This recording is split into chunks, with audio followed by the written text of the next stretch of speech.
Commission to order. Thank you all for being with us this evening. Let's begin our meeting with the Pledge of Allegiance. Please rise and join us in the pledge. I pledge allegiance to the flag of the United States of America and to the republic for which it stands, one nation, under God, indivisible, with liberty and justice for all.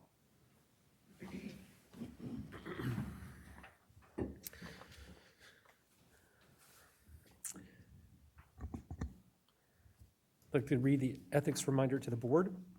In accordance with the Code of Ethics adopted by the board, all county commissioners have a duty to obey all applicable laws regarding official actions, to uphold the integrity and independence of the office, to avoid impropriety in the exercise of official duties, to faithfully perform the duties of the office, and to conduct the affairs of the governing board in an open and public manner. Is there an item on the agenda, the outcome of which will have a direct, substantial, and readily identifiable financial impact for any board member? Does any board member have a financial interest in any contract coming before the board today? Seeing none, all board members have a duty to vote on any matters voted on by the board at this meeting. All right, we come to the consent agenda. Commissioners, are there any questions about any items on the consent agenda? All right. Commissioners, I'd like to ask that we move the proclamation ahead of public comment on the agenda. Is there a motion to approve the consent agenda as to approve the consent agenda and the remainder of the agenda as published, with the exception that the proclamation item will be moved before public comment? And we will also have a closed session immediately after public comment, which we'll go into details for the reasons why after we do that. Is there a motion? So moved. Second. All in favor, please say aye. Aye. Any opposed? Wanted to just let the public know that Commissioner Presley recently underwent a minor medical procedure, which he's doing just fine from, but that's the reason for his absence at the meeting tonight. So we wish him a speedy recovery. All right. So we will now want to take up the proclamation for National Therapy Animal Day, and Commissioner Amanda Edwards is going to help us out with this.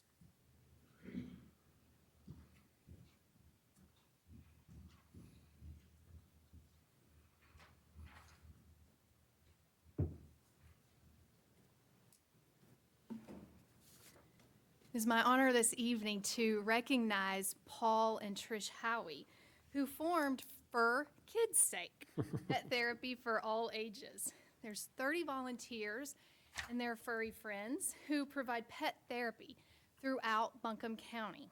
There's a growing body of research that shows that animals can make a difference in our lives by decreasing anxiety, stress, and even reducing isolation. And I think for those of us who have our own fur babies at home, over the last year and some change, we have certainly come to see how our pets can provide us with some quality of life and breaking down that isolation that we've all experienced. So it is absolutely, again, my honor to present this proclamation to For Kids' Sake. County of Buncombe Proclamation of National Therapy Animal Day. There are thousands of pet therapy animal teams serving in communities across the United States. And whereas Pet Partners has designated April 30th as National Therapy Animal Day. And whereas pet therapy animal teams play an essential role in improving human health and well-being throughout the human-animal bond. And whereas these therapy animal teams make countless visits per year in settings such as hospitals, nursing homes, schools, and hospice. And whereas these therapy animal teams interact with a variety of people in our community, including veterans, seniors, patients, students facing literacy challenges, and those approaching end of life. And whereas these exceptional therapy animals who partner with their human companions bring comfort and healing to those in need. Now, therefore, be it proclaimed by the Board of Commissioners of Buncombe County as follows, that April 30th, 2020 be proclaimed as National Therapy Animal Day, that this board publicly salutes the service of therapy animals teams in our community and in communities across the nation, that this proclamation be effective upon its adoption, proclaimed and approved this 20th day of April 2021. And it is signed by Commission Chairman Brownie Newman.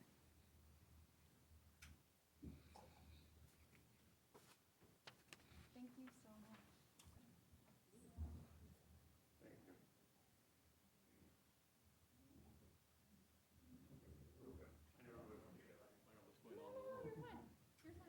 I just wanted to say that for kids' sake and all the other pet therapy teams across the country, do so without charge. Our teams are not compensated in any fashion, but I still have to tell you, having been doing this for almost 20 years, that it is the highest paying, non-paying job in the world. And so thank you for taking time out of your busy schedule to recognize that.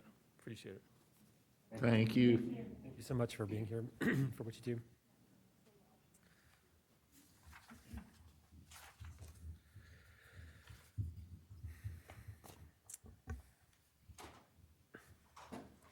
All right, thank you, Commissioner Edwards. And we now come to public comment. And we have a lot of folks who've signed up for public comment this evening. I wanted to share a couple of pieces of information with the folks who've signed up. So we are going to take, the commission's policy is we will take public comment for up to 1 hour at our meeting.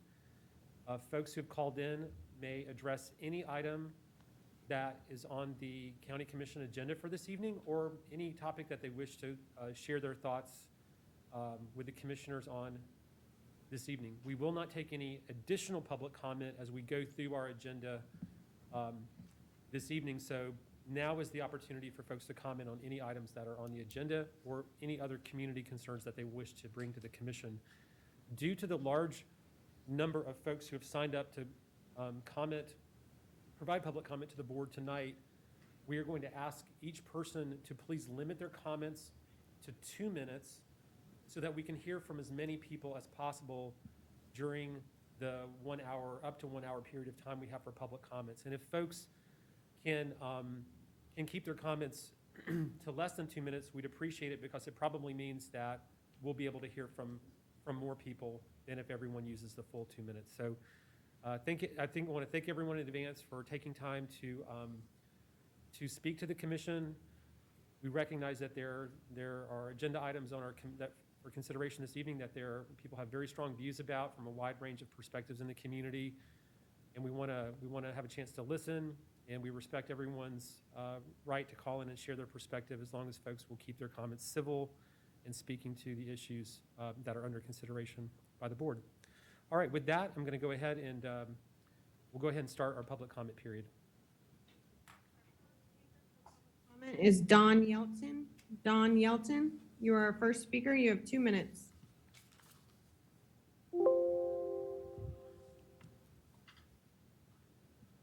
Not seeing Don Yelton on. We'll move to the next caller.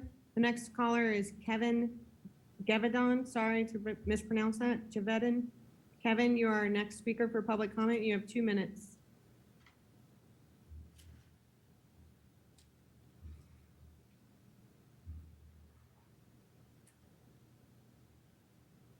We're not seeing Kevin on. Our next speaker will be Joy Gevedon. Joy, are you with us? You'll be our next speaker. 2 minutes.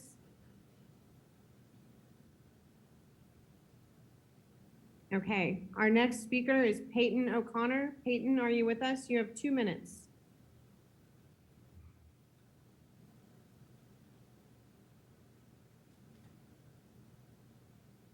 I see Peyton. Peyton, you have 2 minutes.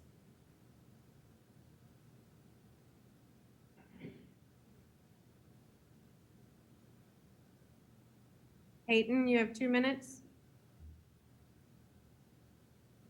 Can you hear me now? Yes, you have 2 minutes. All right. Chair Newman and Commissioners, my name is Peyton O'Connor. My pronouns are they, them. I'm a lifelong resident of Buncombe County, a combat veteran, a 13-year county employee, a father of 5, and a trans person. My journey toward self-realization and understanding has been entrenched in internalized homophobia and transphobia. When I first read the Bostock versus Clayton County decision and its implications for me as a trans person, I understood that I could finally be honest about my identity because I at least had some protections from employment discrimination and could do so without endangering my ability to feed my family. Not everyone in our community has had the same intersections of privilege that have allowed me to experience the security I have in my own life. This ordinance is an important extension of basic civil rights to some of the most historically marginalized groups in our society. While many attempt to raise the absence of complaints as validation, I would counter the absence of these protections that force our neighbors to swallow the discrimination dealt them and internalize the pain of being othered by their community. This ordinance reflects the values of the Buncombe County where I have chosen to raise my kids.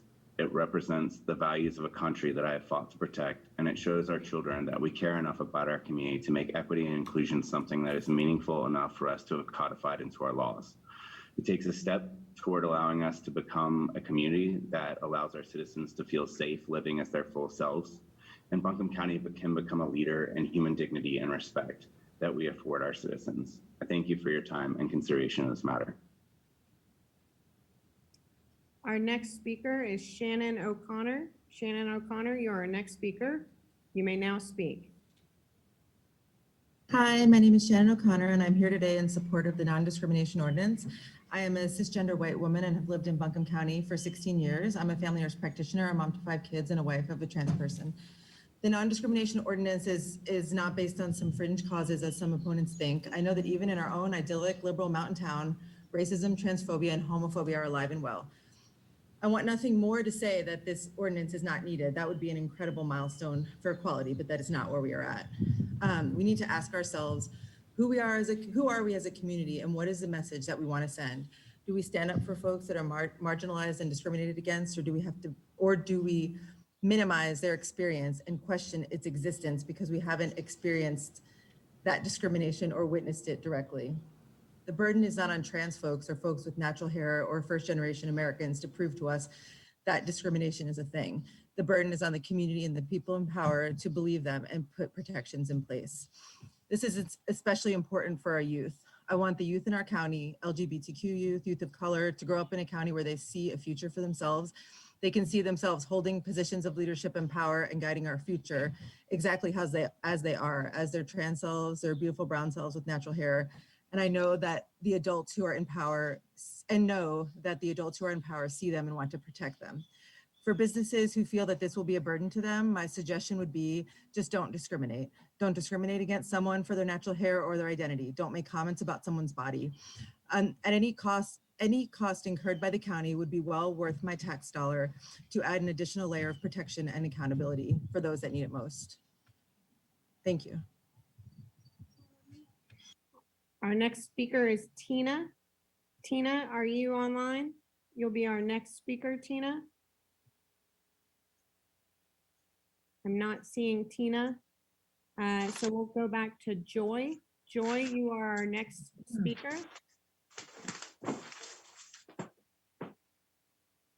Joy, I see you. I'm asking you to unmute. Joy Javedan.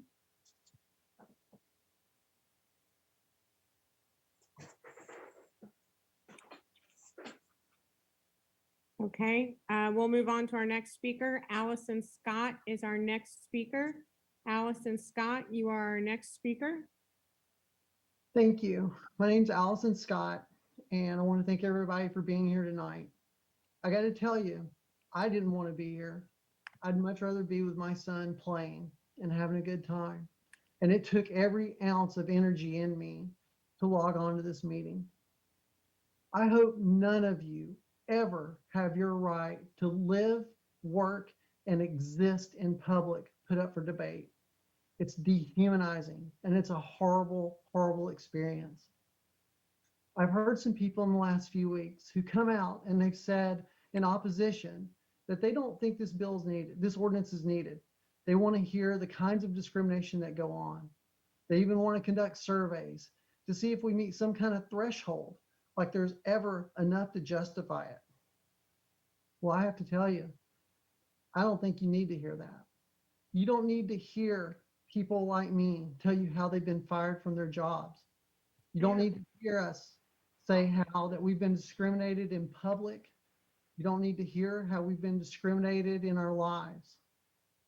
The fact is, if you want to hear why we need this ordinance, listen to the people that oppose it. They're telling you why we need it. They're telling you how often it goes on, and it happens all the time. They don't feel comfortable with trans and gay people. They want to be able to hire, fire, and serve people who they're comfortable with. And that's not fair. And that tells you everything you need to know about why this ordinance is needed. None of our stories can ever do more to tell you than what they're already telling you. Do the right thing. Vote yes on this ordinance tonight. Our next speaker is David Perry. David Perry, you are our next speaker. And I am unmuted.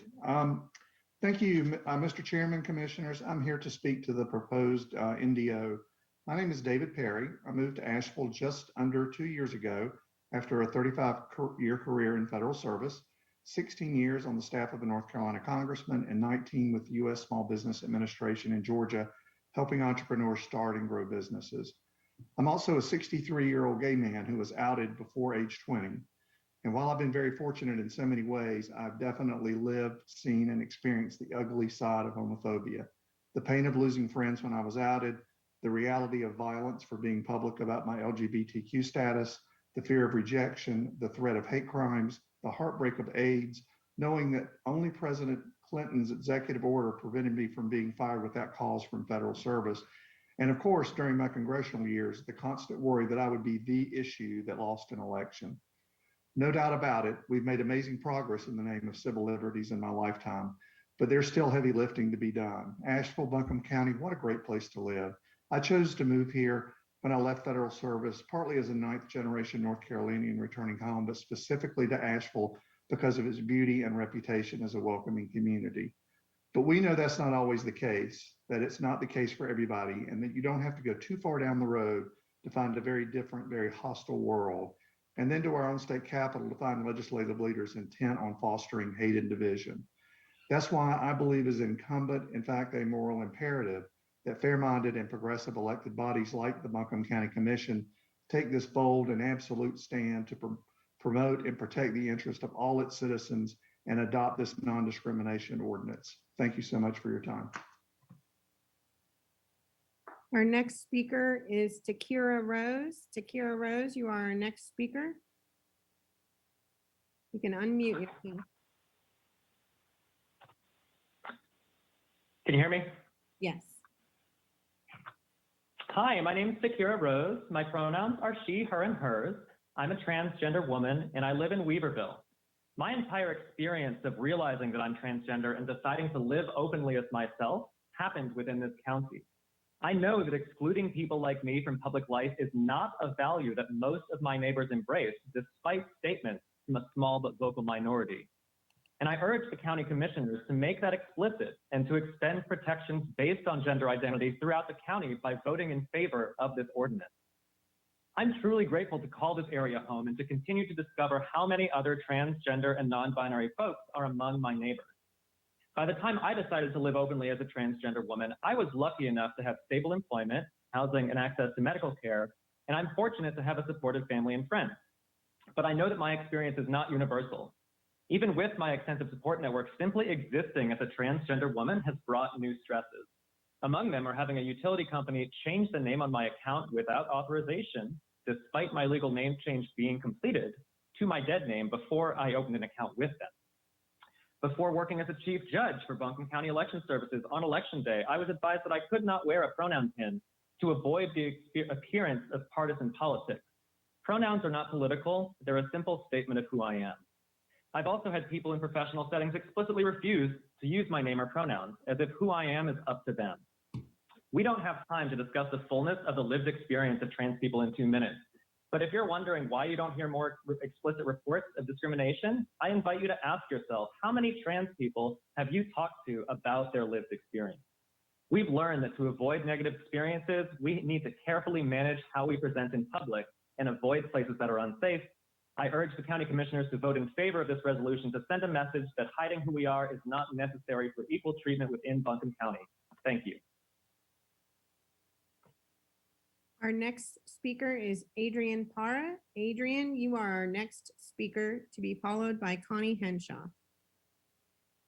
Good evening. Thank you all for being here and having this conversation. I'm here today in support of the non-discrimination ordinance. My name is Adrian Para. I use they, he, and she pronouns, and I'm a non-binary individual living in Asheville in Buncombe County. Part of my job, I'm the executive director of Youth Outright. We're a support and advocacy organization for LGBTQIA youth. Simply, my job would not exist if there was not a problem with discrimination against queer folks. So I think there and one is a big point, but really here today, I want to uplift the experiences of the young folks in our community. And so I have quotes from 3 different local 6th graders that I'm going to read to you. I am lesbian and gender fluid. People that are queer are getting discriminated against, and it makes me frustrated that so many people are getting hurt or hurting themselves. As a queer person, I am sad to think that people think that we are bad or mean. More and more people die to suicide each year, and part of that group is queer people who could not deal with the stress of constant violence and hatred towards the queer community. We definitely need to stop letting people try and take away our rights, and most people do not know I am lesbian, and if I tell people, they will treat me differently and be mean to me. Our second 6th grader says, we have lots of issues in this world, and if I'm being honest, it makes me so sad that we and the new children of this country have to grow up in this world where they can't be openly who they are. Every day I feel like I wake up and people have been killed or LGBTQ people are being discriminated against and someone is trying to take away our rights. We need to stop this, please, because if I feel like I can't be open and I feel like it's not safe to go outside. I'm recognizing that I'm running out of time to share this last quote, but I urge the county commission to vote yes on the non-discrimination ordinance tonight. Our next speaker is Connie Henshaw. Connie Henshaw, are you on the line?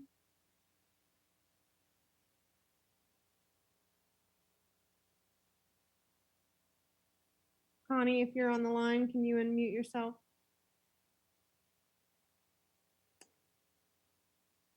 Our next caller is James Fulton. James Fulton, are you on the line? I am. You have 2 minutes. Hi, my name is Jim Fulton. I'm in Arden, North Carolina. And I'd like to know what consideration was given to my mother's right to use a public restroom without the possibility of someone with a penis walking in on her. I'd also like to know what will be done to protect my daughter's right to take a shower at the Y after exercising or swimming.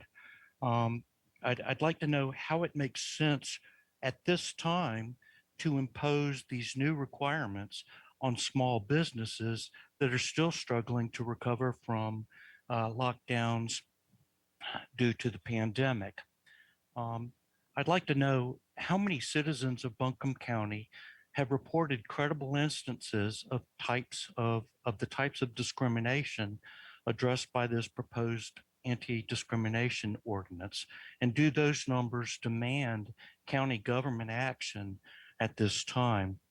I came out as a gay man roughly 30 years ago in Charlotte. I walked through the streets of Charlotte. I protested. I organized with other gay and transgender and lesbian organizations. I worked for a major bank in Charlotte.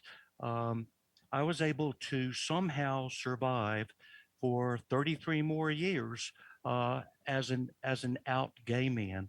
I think that one of the county commissioners has also been able to survive for some period of time as an out gay woman. Um, I really question the need for this special treatment. Thank you. That's all I have to say. And I am not a homophobe. I'm not a transphobe.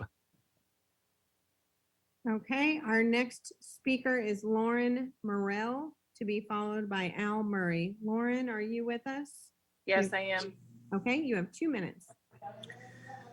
My name is Lauren Merrill. I am a professional photographer here in Asheville, North Carolina, and my pronouns are she and her, and I am a lesbian. I would like to share with the commissioners a project that I am currently filming here in my studio, where there are 30 local LGBTQ of all sizes, shapes. Every person walking into my studio is different. The project that I'm currently working on is called Strength and Pride, and every person who sits in my chair has a story of discrimination. Every single one.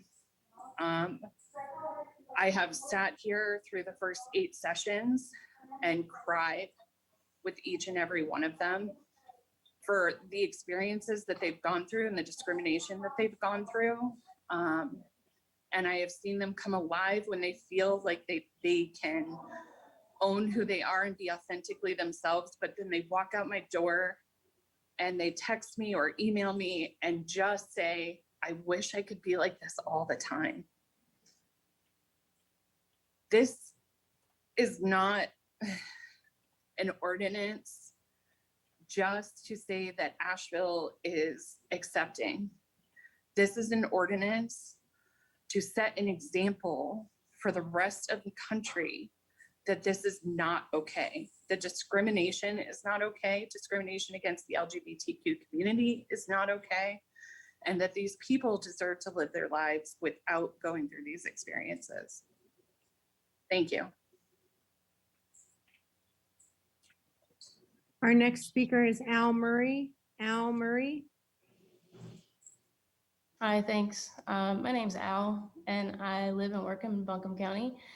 And as of January last year, I'm raising 2 kids here too. And I'm speaking in support of the non-discrimination ordinance because it matters. It matters to me and it matters to my family. My wife and I moved here 10 years ago to be closer to our families as our parents were getting older, and we moved here to raise a family. We picked Asheville because we thought it was a place where we could be ourselves and where we could be pretty safe in the South. And I, as a trans person, cannot always be myself and be safe at the same time. But I hope that at least I could access the same public services my neighbors can.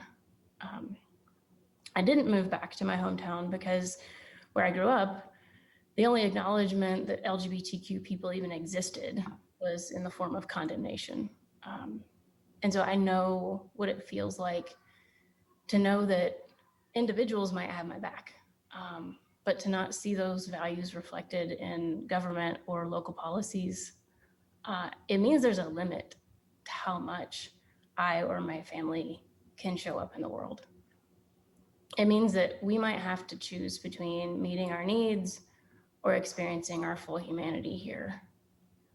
And this ordinance is this community's opportunity to acknowledge that LGBTQ people here and to tell us that no one should have to weigh those choices. That you're committed to helping everyone in this community move forward in the ways that so many communities already have. And it may be a little bit early for me to worry, but I want my kids coming back to their hometown. So I support this non-discrimination ordinance. Thanks for your time. Our next speaker is Roger Frizzell, to be followed by Adam Pulaski. Roger, are you with us? It looks like you're here and you are unmuted. You have 2 minutes, Roger. I'm against any form of discrimination anywhere. But there are already laws on the books to cover this. And I'm going to get straight to mine. I'm going to cut a bunch of it off. I want you, the commissioners, to write this down, and I want you to do it when you get back to your office. I want you to go to OSHA.gov. The wording in your ordinance is hairstyle of any or long hair. When you get to OSHA.gov, I want you to keyword search long hair. You'll find that there are 113 incident reports involving long or facial hair, with 3 out of the first 5 reports being fatalities. Now, when you pass this ordinance, you have hand-tied every employer in Buncombe County. I mean, we're building new facilities that have rotating equipment. So how are you going to handle that? You need to reword this ordinance. And the other thing is personal expression. We're living in the middle of the Bible Belt, and when a transgender male walks into a bathroom where grandpa's little granddaughter is, it's not going to wind up pretty. You can't stop that, but you can reword this ordinance. This is not about discrimination anymore. You, the commissioners, have made this about the safety of our people in the workplace and in Buncombe County, because I've witnessed males guarding the women's bathroom door in multiple occasions, and we all know why they're guarding that door. Please change the wording to this ordinance. Think about it before you write it down. Thank you. Our next speaker is Adam Pulaski, to be followed by Eva Stewart. Hi there, I'm Adam Pulaski. I use he and him pronouns and I live here in Buncombe County. I'm here today to speak in strong support of the ordinance. I think we can all agree that no one should face discrimination because of who they are, but too often people are harassed or turned away or excluded because of their race, their sexual orientation, their gender identity, or the other identity markers that are covered by this ordinance. I talk to LGBT people every single day and I listen to stories all the time. And some of them are just horrific. I hear about transgender people who've been fired or harassed or pushed out of their jobs after transitioning. I've talked to a gay couple who've been told by a landlord, sorry, I don't rent to your kind. I've talked to LGBT people who've been turned away by tax preparers and by landscapers and by event venues and by cab drivers, just everyday public spaces in our life. I'm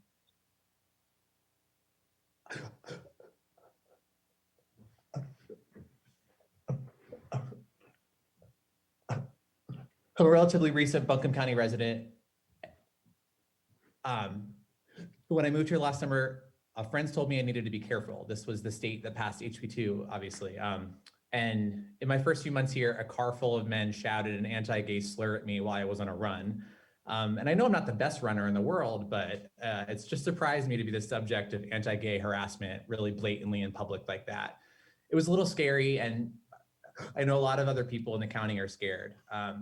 So I urge you to pass this ordinance today to address those fears, to do the right thing for queer young people, for people who are harassed because of their race, their sexual orientation, their gender identity, their religion. And this is our chance to join hundreds of other cities that already have inclusive ordinances. I hope you pass this ordinance because I want to be able to tell my friends who warned me about moving down here that actually my county is great and inclusive and that my government really has my back. So I urge you to vote yes, and thank you so much for considering this. Our next caller is Eva Stewart. Eva, are you on the call? I'm not seeing you. Eva, are you on the call? Our next speaker is Michael Polandel. I'm sorry. Michael, are you on the call?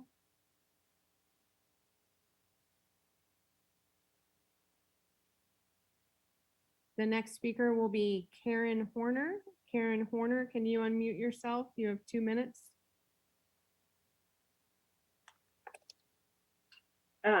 Chairman Newman and Commissioners, I ask you to vote no to the ordinance prohibiting discrimination in employment and public accommodations. Over the past 5-6 weeks, this has come to light in my understanding, and I submitted many questions that I really was looking for honest answers. But my experience has been that those answers aren't forthcoming. What I find from the commissioners are some pre-programmed kind of talking points. So I'm left disappointed and really pretty perplexed that basic questions concerning this ordinance have not been answered. One basic question, how much will implementation of this ordinance cost the county? What the answer we got, we don't know. We don't know. Do the commissioners not require a financial impact for every ordinance considered? When citizens asked other solid questions, such as when do the fines begin? What happens if one person's word against another? Again, we don't know. We'll pass the ordinance and then figure that out. What is the real reason for this ordinance? I see no coherent reason why this is being placed on the citizens of Buncombe County when a multitude of anti-discrimination laws are on the books. But in the meantime, I have 2 suggestions. Will you, as commissioners, agree to chip in $1,000 each to fund this ordinance? Show your goodwill to the taxpayers of Buncombe County, especially during this COVID fiasco. The other, will you consider a sunset clause? Discrimination is never to be condoned. I stand shoulder to shoulder with you to provide each Buncombe County resident all respect and opportunity due them. Please do not pass this ordinance. Thank you. Our next speaker is Ken Brame. Ken Brame, you are our next speaker. Thank you, commissioners, for giving us the opportunity to speak. I'm Ken Brame. I'm a volunteer with the Sierra Club and I live in Leicester. And I want to urge you to vote in favor of this non-discrimination ordinance. It is well past time that we send a clear message that everyone is welcome in our community and that discrimination has no place in Buncombe County. And I will be brief and let others speak. Thank you. Our next speaker is Stephanie Parsons. Stephanie Parsons, you are the next speaker. All right, well, since we're discussing discrimination here, I would like to point out the fact that I have been discriminated against for 1.5 years now since we have started these, discriminatory against people who cannot wear a mask. I choose to not wear a mask because I have medical exemptions. I also have religious reasons as to why I do not wear a mask. If we all know what the Civil Rights Act of 1964 is, we know that discriminating against anyone for their religious reasons, for their skin color, for their race, any of that is wrong. And I do agree with that, which is a big reason why we have separate bathrooms, right? We have you can do a non-binary bathroom, if you want to do that, or you can do a single bathroom, but doing it to where just anybody can go in, especially with pedophilia running in the way it is nowadays, I would never let my child go into a bathroom by himself or by herself at this point in time. But if we want to talk about discrimination, we want to pass ordinance on discrimination. How are we not passing ordinance on the fact that you are discriminating against people every single day? I was molested as a child. You know what perpetrators like to do when they molest you as a child? They like to put their hands over your mouth so you cannot scream, so you cannot say anything, which is why I do not wear a mask. But yet I'm discriminated against all the time in Asheville. In fact, I moved here in 2016 because I loved Asheville so much whenever I visited here in 2013. But yet I've been discriminated against many times. I said no masks, no service on the doors, which is no different than no blacks, no service, no trans, no service, no women, no service, no men, no service. See, you have to get very clear with your ordinances here because you all are being discriminatory against all of us who choose not to wear a mask or who choose not to get a vaccine against our will. And that goes for you, Steve Cogburn. If you literally think you want to try and tell people that they have to get this experimental COVID-19 vaccine, I want you to know that will not happen per the Nuremberg trials and per the ADA and per the Civil Rights Act of 1964 and our First Amendment rights. So you all get it right that you swore an oath, and remember that. Remember that oath. Our next speaker is Ezekiel Christopoulos. Ezekiel, are you on the call?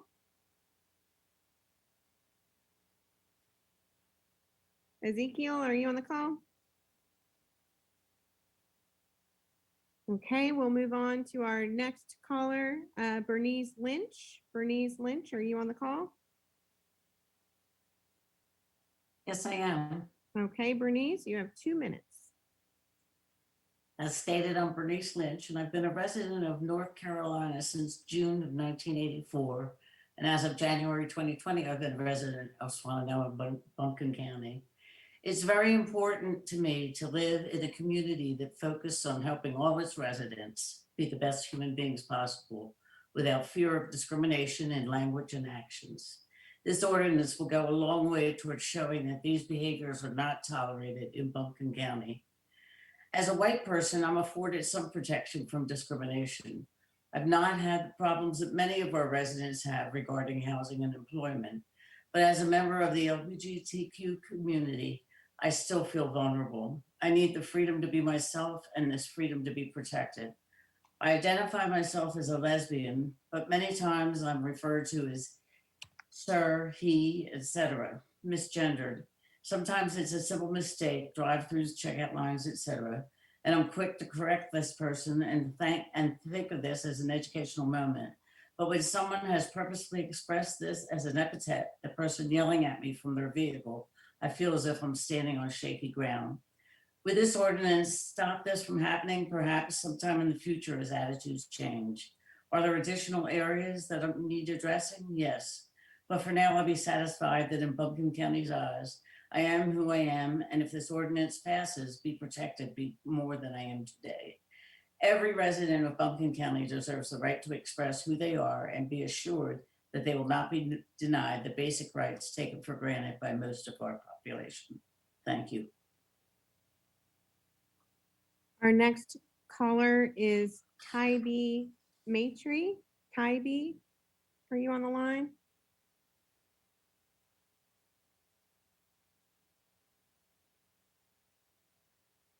Do we have Tybee on the call?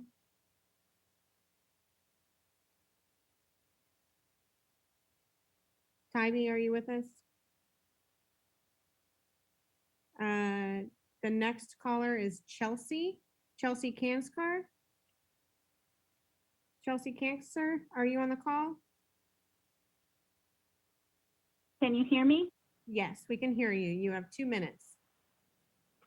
Hello, my name is Chelsea and I've been a resident of Buncombe County for 6 years. I would like to express my opposition to the adoption and approval of this non-discrimination ordinance. This ordinance essentially equates a person's choice like having a certain hairdo with another's race or disability. The very thing this ordinance is supposed to uphold and undermines, and I find these things incomparable. The nature of non-discrimination laws are to support different groups of people living alongside one another. However, this ordinance would abolish the rights of businesses to hire and fire according to their conscience and what they see appropriate for their businesses, as well as impose implications on their consumers, like the bathrooms that other people have brought up. In essence, instead of different groups of people living together in a community, this ordinance would force compliance and potentially penalize anyone who exercises their freedoms of choice. It does not allow for all individuals or businesses to operate by their own beliefs and choices. This is a violation of the First Amendment of the U.S. Constitution, the right to religion, speech, association, and conscience, as well as the Constitution of North Carolina. This ordinance would create confusion and blur lines as to what situations would actually qualify as misconduct or discrimination and cause great ambiguity as to where and how such laws apply. Businesses may be forced to close on the basis of conscience or legality, thus hurting economic growth and diversity in our community. Additionally, I really fear for classes of people both included and not included in this ordinance. For example, permission of the opposite sex to use either bathroom could create an atmosphere for unwarranted sexual encounters and imposes on personal privacy. Having suffered sexual misconduct myself, I genuinely am concerned for the vulnerability of children and adults alike. This ordinance also includes classes of people who already have lawful protections. Therefore, I ask that the county commissioners would vote to reject the adoption and approval of this ordinance. Thank you. Our next caller is Sherry Warner. Is Janet Burho Jones. Janet, are you on the call? You have 2 minutes.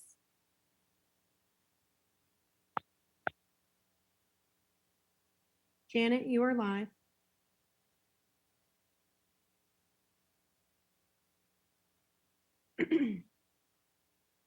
Janet, I see you've unmuted yourself. You have 2 minutes.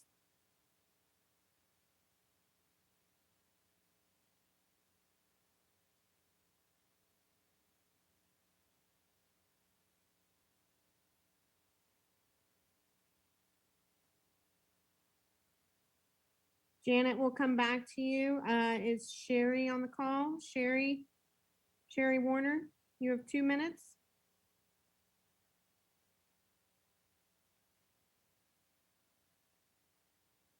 Not seeing Sherry. The next caller is Daisy Conway Marquis. Daisy, are you available to unmute yourself? Yes, Okay, Daisy, you have 2 minutes and then we'll go back to Janet. I moved to Asheville 25 years ago, specifically because it seemed to be an inclusive and queer-friendly community. It quickly became apparent to me how deeply racially segregated and gentrified Asheville is, and some of that sense of safety was shattered. Recently, due to the hate-mongering bills introduced in North Carolina and across the country, my family has been made to feel as though we have no home. I believe that Asheville can do better. I believe Asheville is capable of leading the way for other Southern communities. Please pass the non-discrimination ordinance and signal to all of us that we belong and we are seen. Thank you. Okay, Janet, can we try you now? It appears you're unmuted. Janet, you have 2 minutes.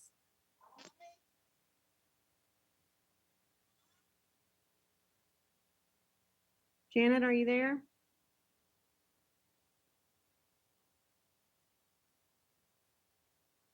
The next caller is Craig White. Craig White, you have 2 minutes.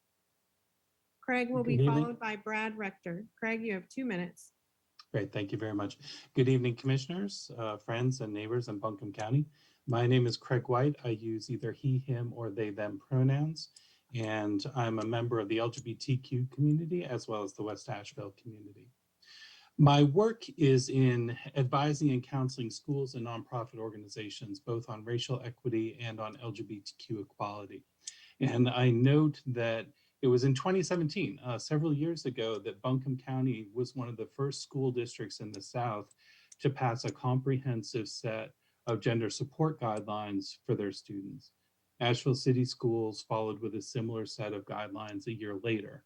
And the policies of those two school districts are now being used as a model by school districts across the South.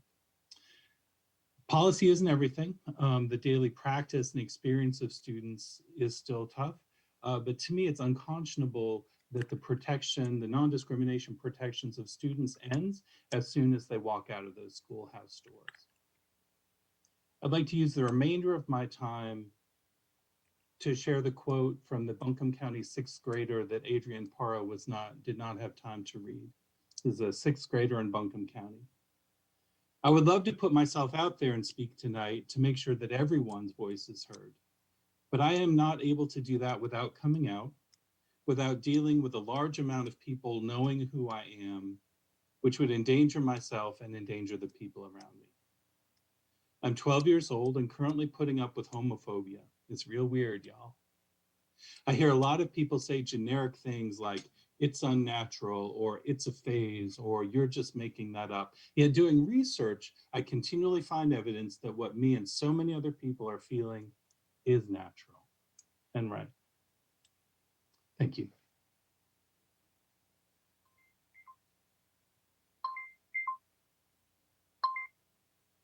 Our next caller is Janet. Janet, you're our next caller. You have 2 minutes.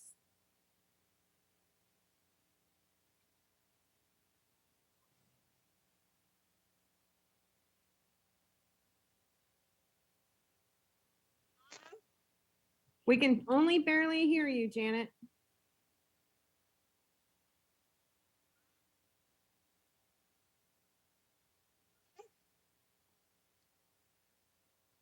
Janet, we can't hear you. I think you might have a microphone problem on your device.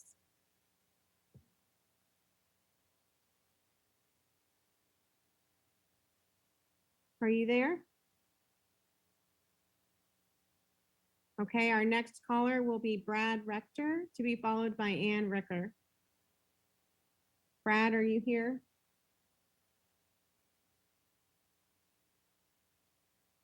Moving on to Ann Rector, or Ann Ricker. Are you here, Ann Ricker?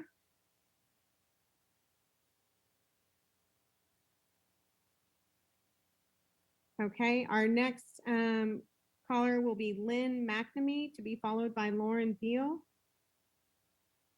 Lynn, are you here? Yes, thank you. Okay, Lynn, you have 2 minutes. I attended the community conversation on April 15th, the proposed ordinance prohibiting discrimination in employment and public accommodations. During the meeting, commissioners stated that there has not been a formal gathering of information to ascertain the extent of allegations of LGBTQ discrimination in Buncombe County. The commissioners are proposing an ordinance based on hearsay and anecdotal evidence. Further, a preliminary budget has not been developed that spells out costs for the number of equity officers, the cost of carrying out the investigations the equity officers will conduct, or any other costs associated with this ordinance. What exactly will Buncombe County taxpayers be paying for if this ordinance is passed? The March 16th ordinance proposal does not mention equity officers. The April 6th proposal does. Stated in this April 6th proposal, the equity officer shall have access to premises, records, documents, individuals, and other possible sources of evidence to ascertain the factual basis of the allegations contained in the complaint. The EO may examine, record, and copy such materials and take record and record the testimony of statements of such persons as reasonably necessary for the furtherance of the investigation. I see this as an invasion of privacy and would like to know if this ordinance has legal authority based on this privacy issue. Until the commissioners can come up with a budget proposal and documented evidence of discrimination as described in this ordinance, as well as the issue of invasion of privacy being granted to the equity officers, this proposal should be delayed until that information is provided to Buncombe County citizens and legal authority has been fully investigated. Thank you.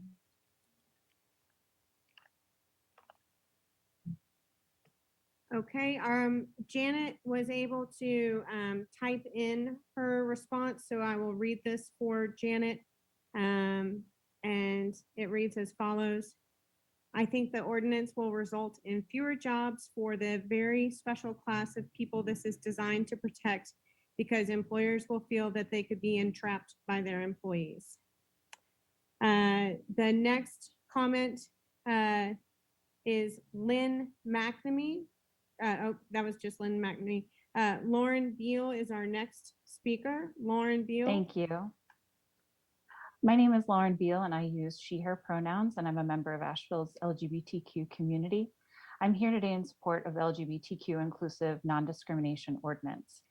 Many North Carolinians mistakenly believe that LGBTQ people are protected from discrimination in housing, healthcare, and public spaces, but that is not true. I spoke as a Buncombe County employee at the March 2013 Commissioners meeting in support of county employee domestic partner benefits, which was passed. Thank you for that. 8 years later, I hope our commissioners tonight will vote to keep our community free from discrimination and receive any protections necessary to our people. Anyone who hasn't experienced the discriminations that we're discussing tonight had better love that freedom from discrimination so much that they're willing to fight for that lack of discrimination for all. Do the right thing and vote yes on this ordinance tonight so that Asheville can support safety for all and lead by example in North Carolina. I will defer the rest of my time to the people who need it. Thank you. The next speaker is Saeed Rabipour. Saeed Rabipour, are you on the call?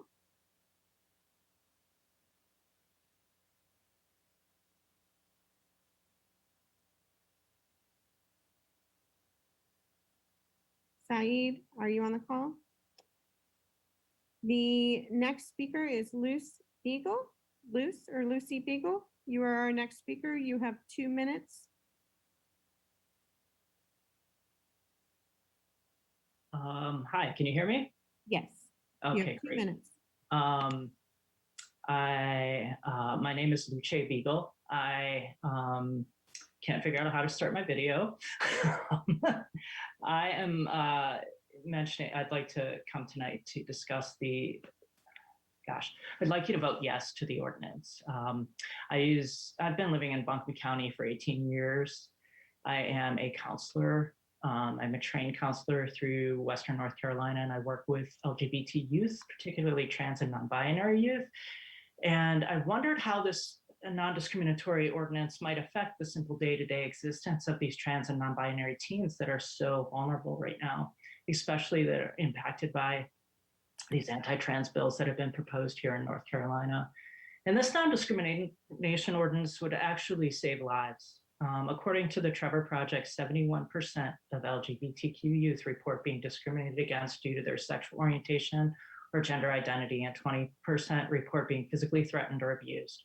These same LGBTQ youth report more than double the rate of suicide attempts. This ordinance would save lives. We know that when teens are believed and that they have agency in their lives and they are supported, these are protective factors against suicidality. This non-discrimination ordinance can save lives. It can save lives. So please tonight vote to save these young people's lives and help them thrive here in Western North Carolina, being a leader and setting this precedence. Thank you. Our next speaker is Christine Calloway. Christine Calloway, you are our next speaker. Yes, thank you, Chairman Newman and commissioners. I just moved to Weaverville 3 months ago, very new, and am grateful for an opportunity to get to be involved in local government. I think it's so important. And I'm speaking in favor of this non-discrimination ordinance. We moved from Atlanta, and I guess got kind of spoiled in terms of being not having to worry about that type of situation. But our daughter who is living in Los Angeles right now is moving back east and will be moving back in with us after college and we'll be looking for job and housing and so forth. And as a member of LGBTQ community, I don't want her to be discriminated against and have difficulty trying to find employment and housing and so forth. I was kind of surprised that Buncombe County didn't already have this type of ordinance in place. I consider them to be very, kind of up to date on things like this. So I'm urging the commissioners, please, to pass this tonight, and I appreciate your time. Thank you. Okay, Christy Sluter, you are our next speaker. You have 2 minutes.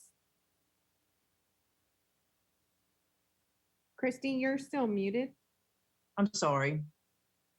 Thank you very much. I had some very specific things that I want to talk about, and I had them spelled out. But listening to the speakers on the list tonight, I am extremely offended that my mountain community, the place I grew up, the place I live, is being painted as a hate-phobic, non-caring community. We are not that way. We are a great people. Western North Carolina people, they are accommodating. They built their lives on hospitality. We are known for hospitality. We are not haters. Listen, the mountain culture is a Christian culture. 80 Christians die every day because they refuse to denounce their faith in Christ. 80 on average. It goes beyond discrimination. And as a Christian professional in the human services environment in this town for 25 years, I've been discriminated against because I'm a Christian. I've been told you're too spiritual, even though I make the most money and have the most clients. I've been, let go for those reasons. Western North Carolina, the people in Western North Carolina and in Buncombe County, they're not haters. The natives are not haters. But this ordinance, and it insists that they drop their faith at the door. when they walk into a public establishment. And as a woman, I'm offended by this lack of respect for my privacy and the work that women have had to do over the past 100 years to gain the respect that we have sought so freely. So I speak against this ordinance, and I hope you don't pass it.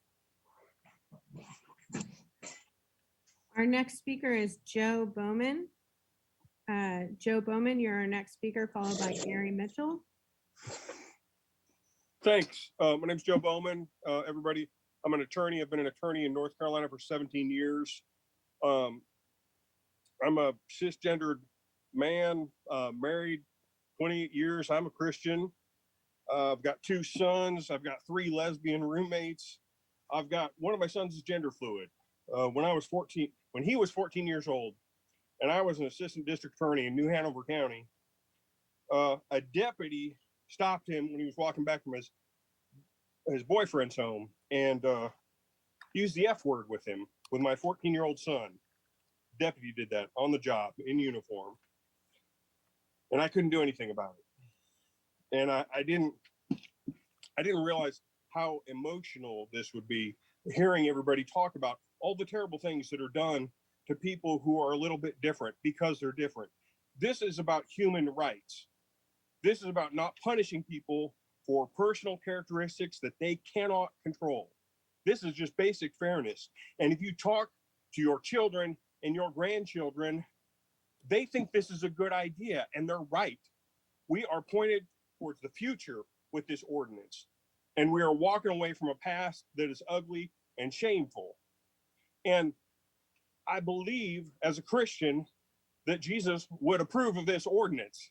He never said anything about any gay or lesbian or transgendered or bi or queer people. Nothing. I've read the New Testament multiple times, as I'm sure many of you have.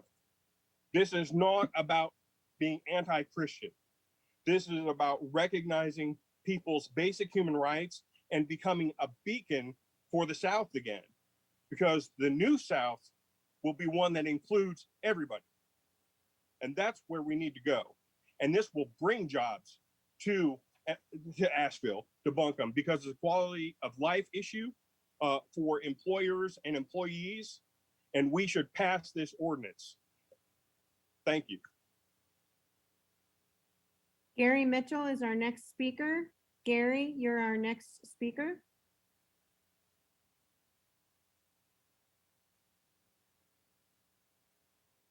Gary, are you here? Heather Edwards is the next speaker. Heather, you have 2 minutes. Hi, I'm here. My name's Heather Edwards. I use she or they pronouns. I am a physical therapist, and I'm also a sexuality counselor. I myself am non-binary and also identify as queer, as does my kiddo. And I've had several experiences. One, I was working at a healthcare system here locally, and I was in this committee of people to be able to kind of do things that made our environment of work better for both the employees and for the patients. And the thing that happened was that as soon as I brought up anything about transgender stuff, that everything that you've been hearing tonight that are the people against it are saying, we don't discriminate, we don't discriminate, we treat everyone the same. And then those would always be followed with like, well, I treat everyone the same, but those people, aren't they just crazy anyway? And, and I'm sitting here in this room of people thinking like how not safe I am to talk about my own experiences, as well as realizing that all of them are employers, right? They are the supervisors, they are the hirers, they are the firers of everyone below them, and that their absolute disregard for trying to understand anything. And all I was trying to suggest was that we maybe do some like 101 trainings just to kind of get an idea of what these issues are about. And it was so opposed that someone even said if they had to do a 101 training, they would quit and leave if they had to learn anything about this. So I definitely am supportive of bringing more non-discrimination to this area and passing this ordinance because these were all people who, like all that we've heard tonight that are against it, are like, I'm a good person, I'm a Christian, I'm doing all of these things, and this is not okay. This ordinance also supports everyone on the rights of their religion. So if you were supportive of that, you would support it. Thank you. Okay, our next speaker is David. David, you're our next speaker. You may unmute yourself.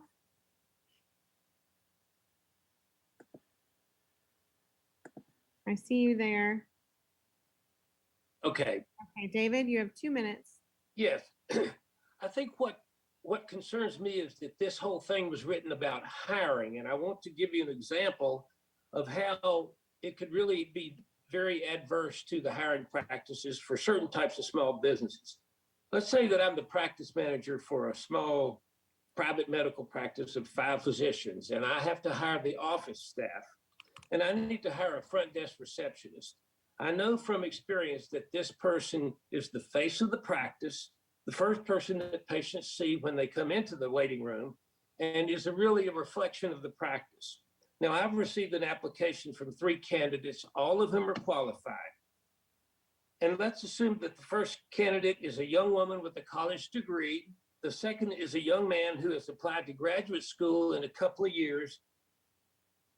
And the third candidate, who, although qualified, has an unusual hairstyle and multiple facial tattoos and piercings.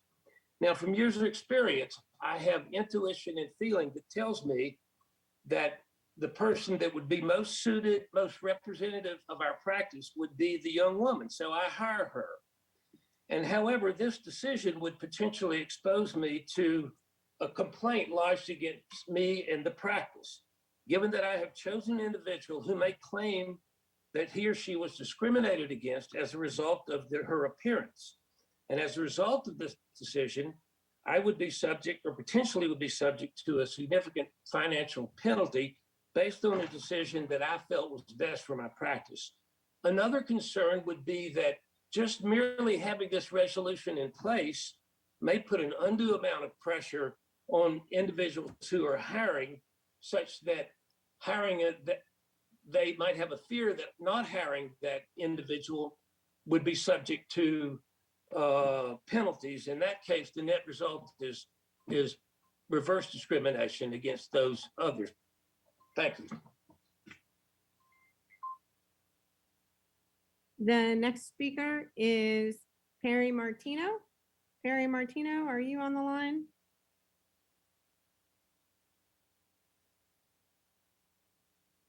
Perry Martino is our next speaker. Not hearing from Perry. Our next speaker is Daniel Best. Daniel, you are our next speaker. You have 2 minutes.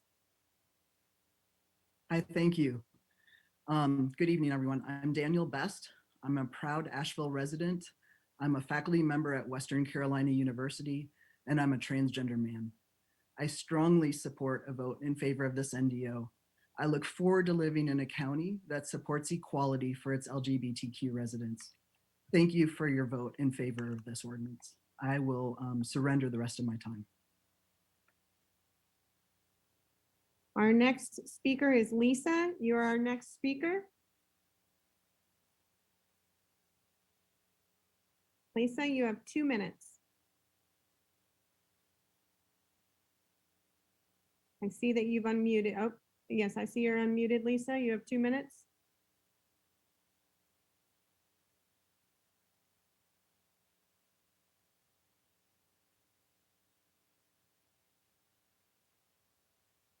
Lisa?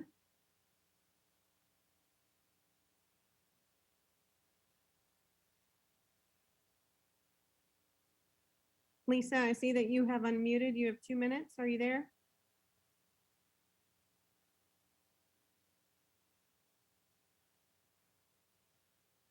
We'll go on to the next speaker. The next speaker has 2 minutes. The next speaker is Grant Millen, and we'll come back to Lisa after Grant if there's time.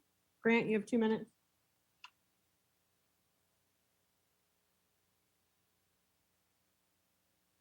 Hi, Grant Millen, longtime Buncombe resident. And I'll send some comments later not tonight, maybe later in the week. I wanted to clarify that the Citizen Times at the last meeting said that everyone who spoke was opposed to this non-discrimination policy. That wasn't fair to me because I said that I am for I am opposed to discriminating against LGBTQ citizens. I stood in front of law enforcement back in 2004 when there was an anti-gay marriage rally in what is now called Pax Square Park, and just a handful, maybe not even a dozen, young, very unintimidating LGBT folks just wanted to have presence there. They weren't really loud, but our law enforcement just did this terrible anti-free speech thing against them. And you're talking more about employment tonight, and this policy, there's, Republicans in Congress aren't doing this, so let's do it.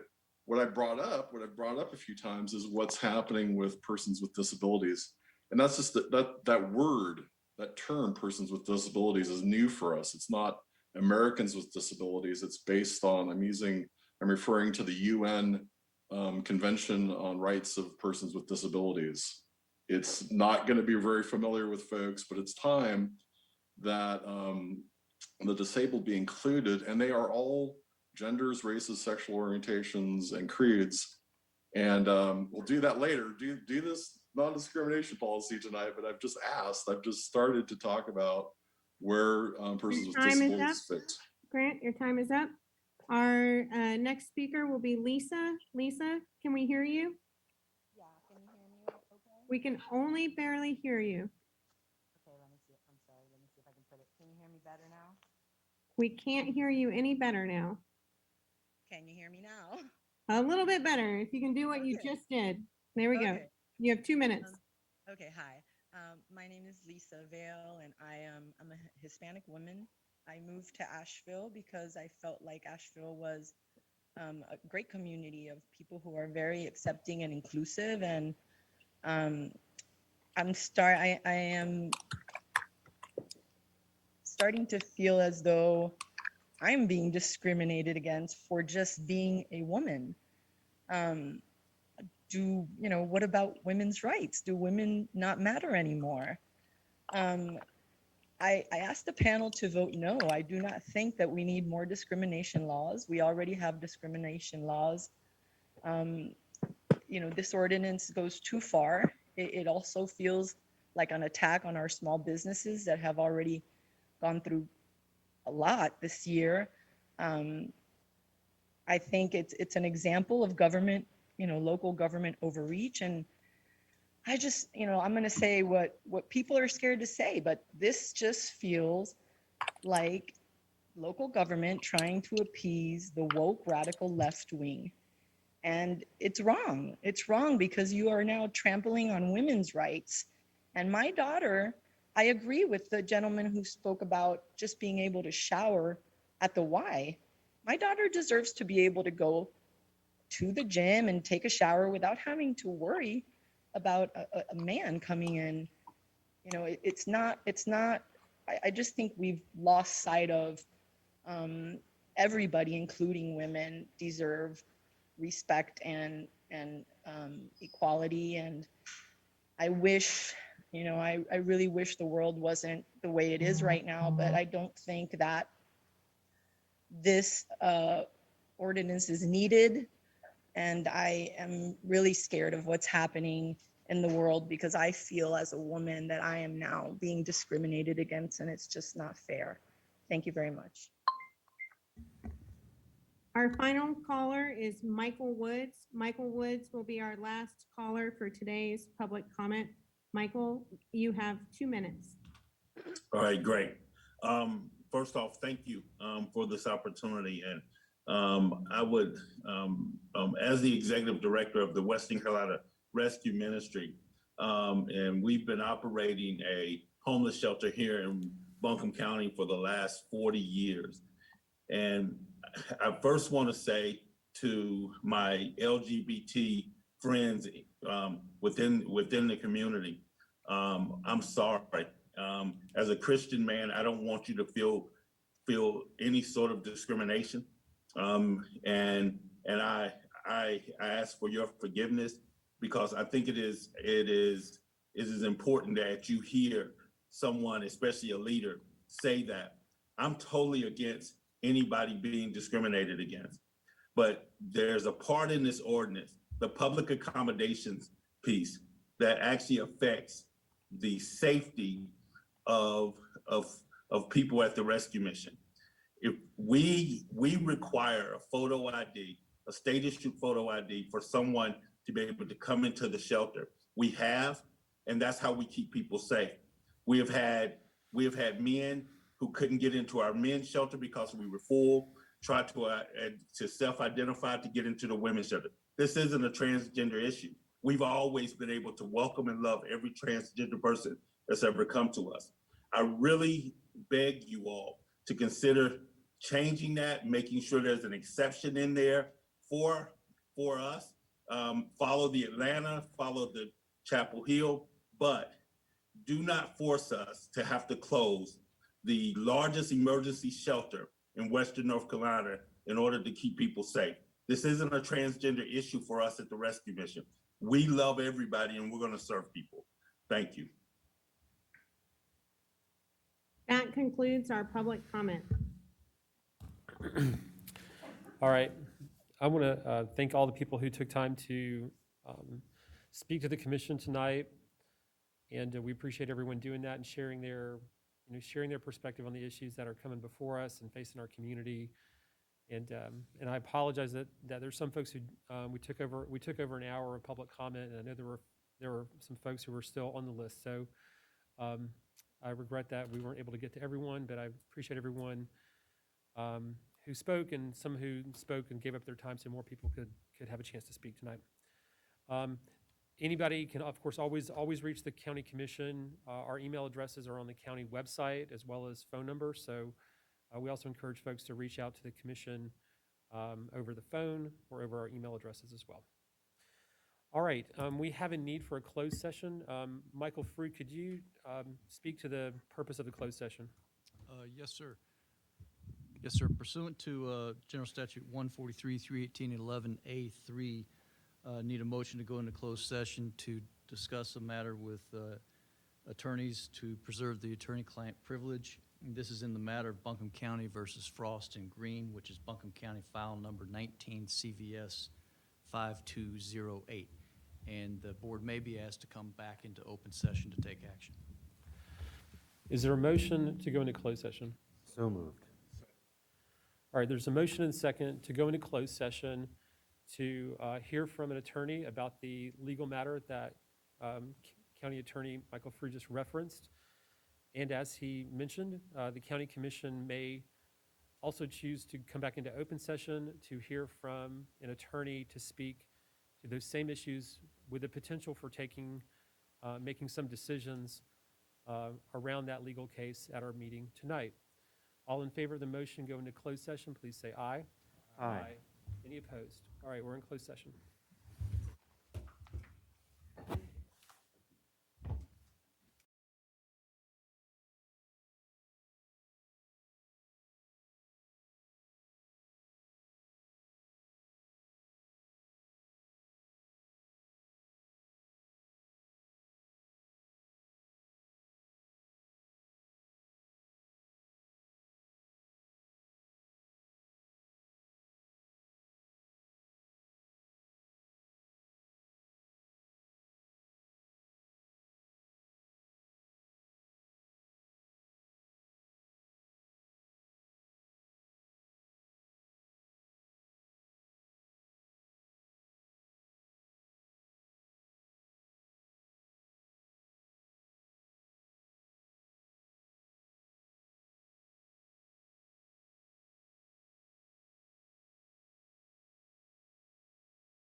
All in favor, please say aye. Aye. Aye. Any opposed? All right, commissioners, I'd like to request that we add a new item to our agenda, which will be consideration of a legal settlement. We need to, since this was not on our pre-published agenda, we'll need to do this by consensus to add it to the agenda. We mentioned at the beginning of the meeting that we might be taking this up. And is there a motion to add consideration of a legal settlement to the agenda for this meeting? Second. All in favor, please say aye. Aye. Aye. Any opposed? All right, I'd like to ask Philip Anderson to address the board in the case that Mr. Frew referenced earlier, a civil suit between the county and former Commissioner Ellen Frost. Good evening. I am Philip Anderson. I'm with Judge Ron Payne at Long Parker. We represent the county in an action pending in Buncombe County Superior Court against Ellen Frost and Wanda Green related to the unauthorized use of public funds relating to equestrian facilities. That suit was filed in 2019 after the passage of time and negotiations with the attorneys for Ellen Frost, Judge Payne, and the Ms. Frost attorneys have agreed upon a number for the settlement of the claims against Ms. Frost in that action, and in that action alone, for the sum of $175,000, subject to the approval of the Board of Commissioners. This is a number that Judge Payne and I are recommending based upon the totality of the circumstances for the reasons discussed in closed session. The release to Ms. Frost will be limited to the claims in this action alone. The settlement will not release Ms. Green from the claims in this action, so the claims against Ms. Green will continue. Based upon that, we would ask the commissioners to approve the settlement with Ms. Frost for the claims in this action alone for the payment of $175,000. All right, thank you, Mr. Anderson. Commissioners, are there any questions or is there a motion?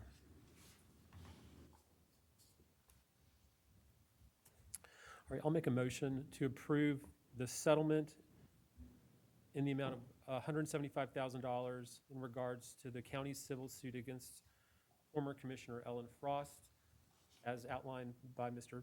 Anderson just a moment ago. Second. All right, there's a motion and a second. Any questions or further discussion? I would just like to make a comment. Mr. Anderson, we appreciate you being here this evening. When we were in closed session, we were also able to hear via phone from Ron Payne, who has represented the county in a lot of our efforts to recoup county taxpayer funds that were misused in the past. And so I just wanted to thank you and Judge Payne for all of your work on this case and working really hard to make sure that we recover all the taxpayer money that was wrongly used. And so this is another important step in that effort. So thank you very much for your great work in this regard. Thank you. All in favor of the motion, please say aye. Aye. Any opposed? All right, thank you very much. We appreciate it. Thank you.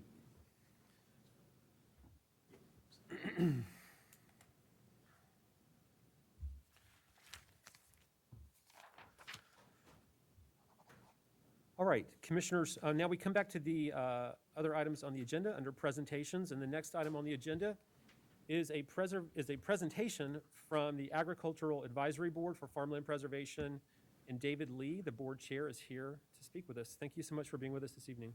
Thank you.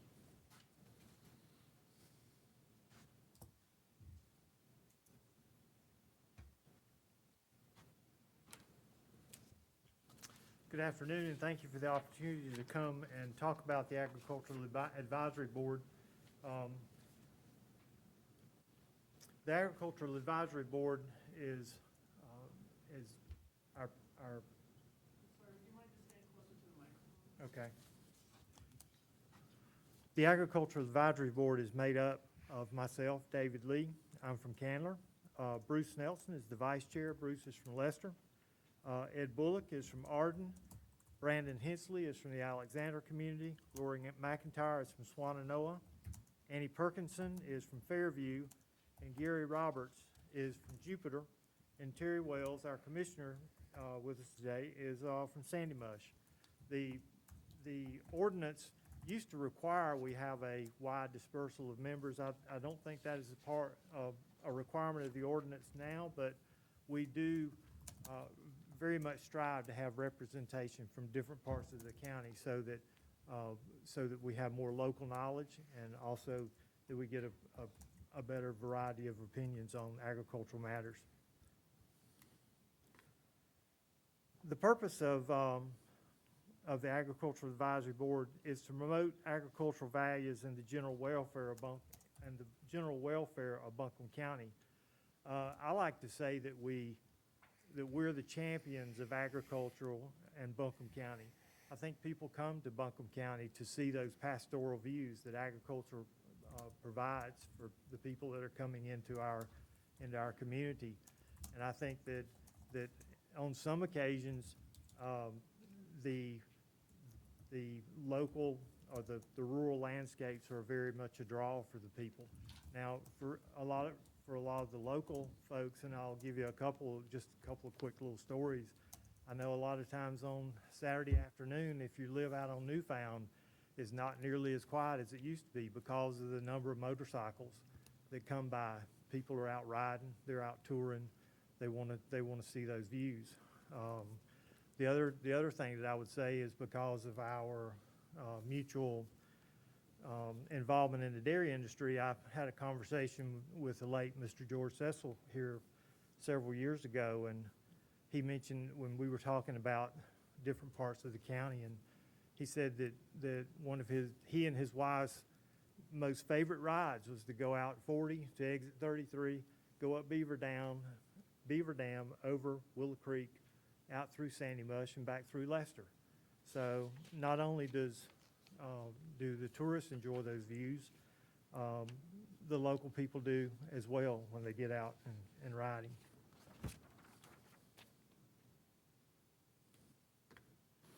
The Agricultural Advisory Board is the agricultural voice in the county.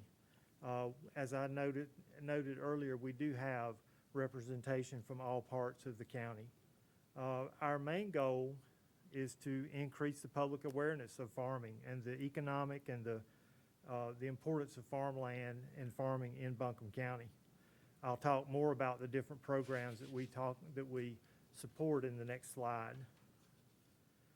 Preserving ag land and environmentally sensitive tracts is a direct quote from the Buncombe County Strategic Plan. And we have a direct focus on that strategic plan, and we'll talk about how we can get there in one of the later slides.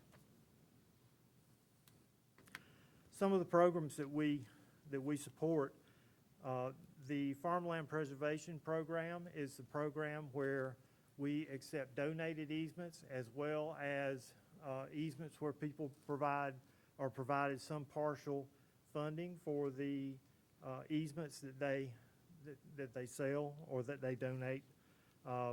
Those easements are sometimes held by the Buncombe County Soil and Water Conservation. They are sometimes held by a local conservation organization as well. The Member Farmland Preservation District, we offer a voluntary agricultural district.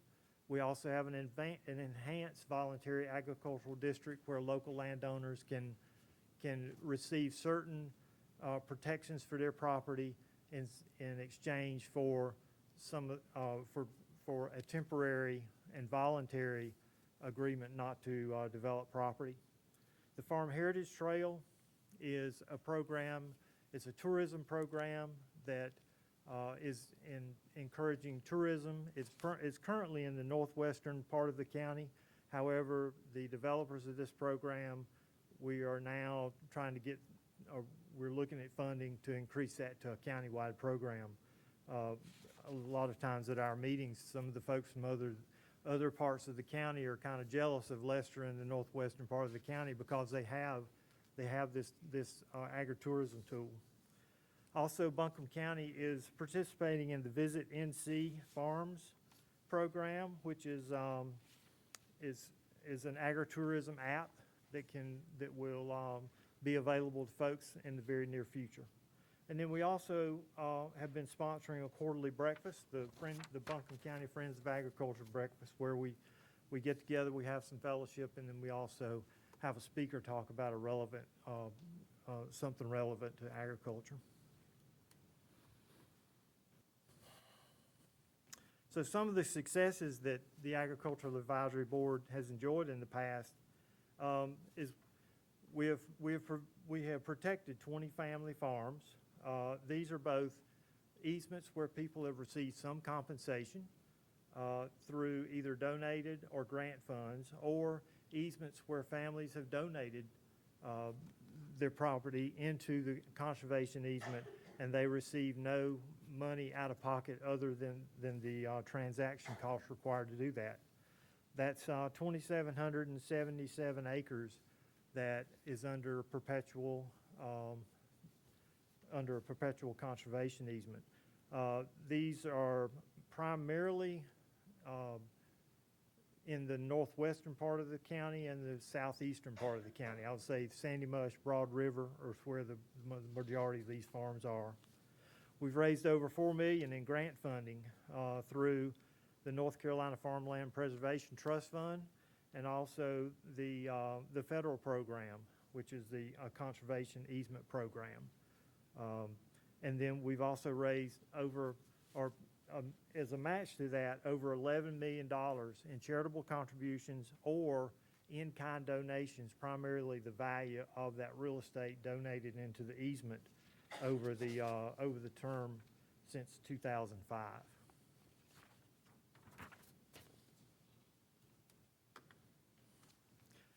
Also in the community, I've touched on some of these. Here are some numbers though, but we have created the Farm Heritage Trail that we talked about, the Voluntary Agricultural District. We have 287 farms totaling 20,708 acres. I believe that's either the first or we're the first or second in the state of North Carolina with that number. And in the Enhanced Voluntary Agricultural District program, we have 14 farms totaling 1,867 acres. Most of those people are full-time farmers or commercial size farm, a little larger tracts of land. So on proactive planning, to address the goals that are stated in the Buncombe County Strategic Plan, we're looking at some of these programs. We've already done our farmland protection plan in 2020. This is a requirement. It also helps us as we apply for grants and matching funds to have this farmland protection plan. We have a GIS project generating farmland community prioritization. We want to make sure that the money that the commissioners appropriates to the Agricultural Advisory Board is used in the way that we get the most bang for our buck. And this project will help us to do that. We have a research student working on identifying some potential ongoing funding sources for conservation easements. And then we also supporting that 2025 strategic plan goal, and especially going back to the statement of preserving farmland and environmentally sensitive tracts.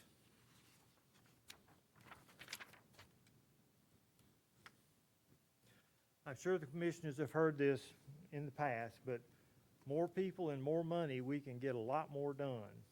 And really, staffing and money are the two things that limit what we can do. We have 38 farms totaling 3,236 acres where people have expressed an interest in either donating or have expressed an interest in a partial sale of rights to rural property in Buncombe County. We could do more of these with more money and more people, and we could get more done. As time has gone on through the North Carolina Farmland Preservation Trust, the number of grant opportunities that we have are getting less and less, or there are more total numbers of grants, which kind of limits our abilities to raise funds there.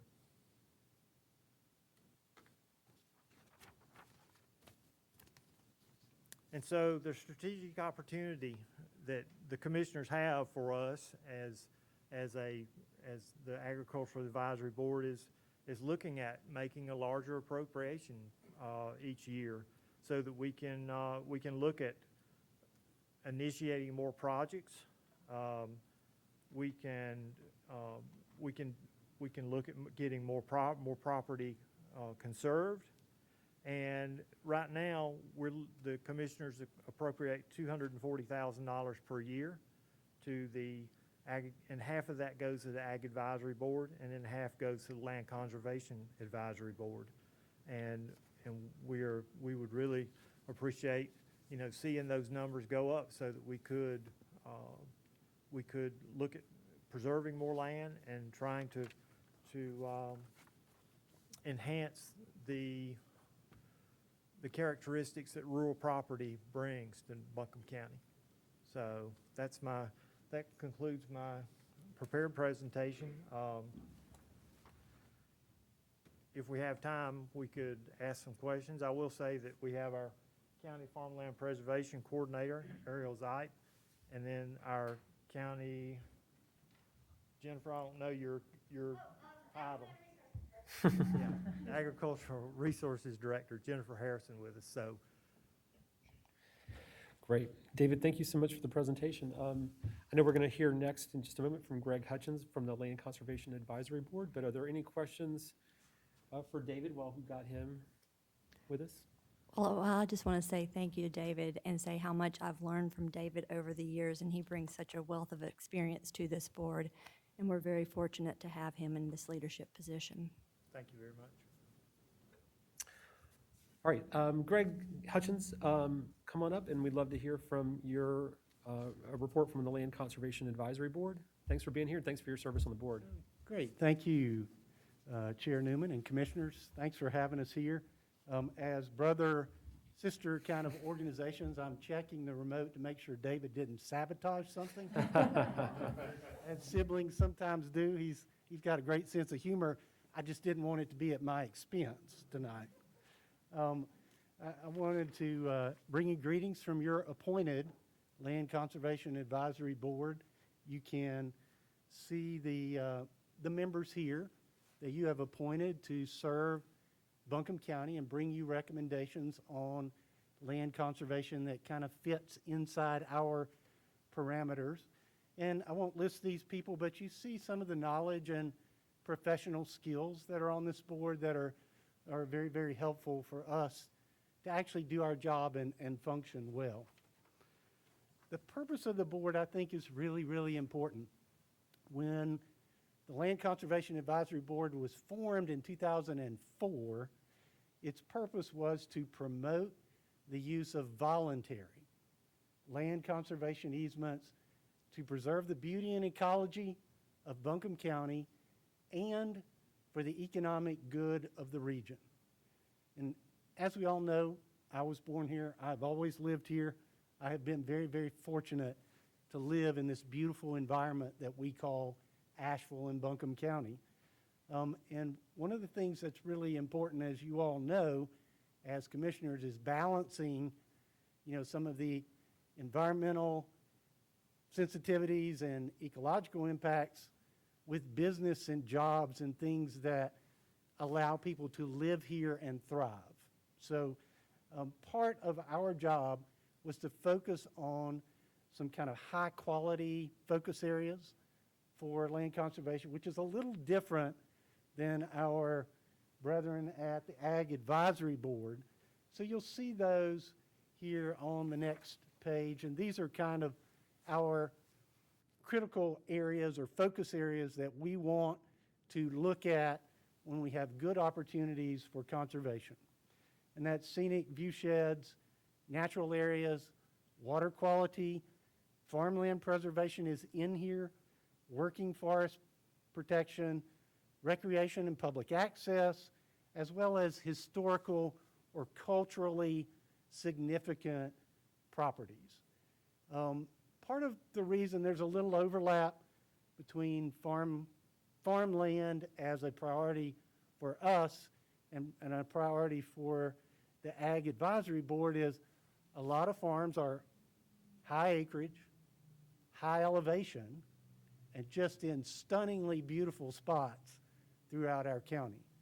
So some of these, when there's an opportunity for conservation, fit more easily within funding sources to achieve that conservation through agriculture, and then sometimes they fit more neatly into our bailiwick and funding sources to help preserve those. So there's a little crossover there, but generally some differences in what our focus is. For, kind of the importance of why we exist, one, you created us to do a job for you and to bring some recommendations to you, but our primary job is to promote, evaluate, and recommend certain properties for conservation in Buncombe County. And the second focus for us has been to educate the public about why we exist. And a lot of that goes back to trying to make sure people understand we're there also to enhance the economic vitality of our area.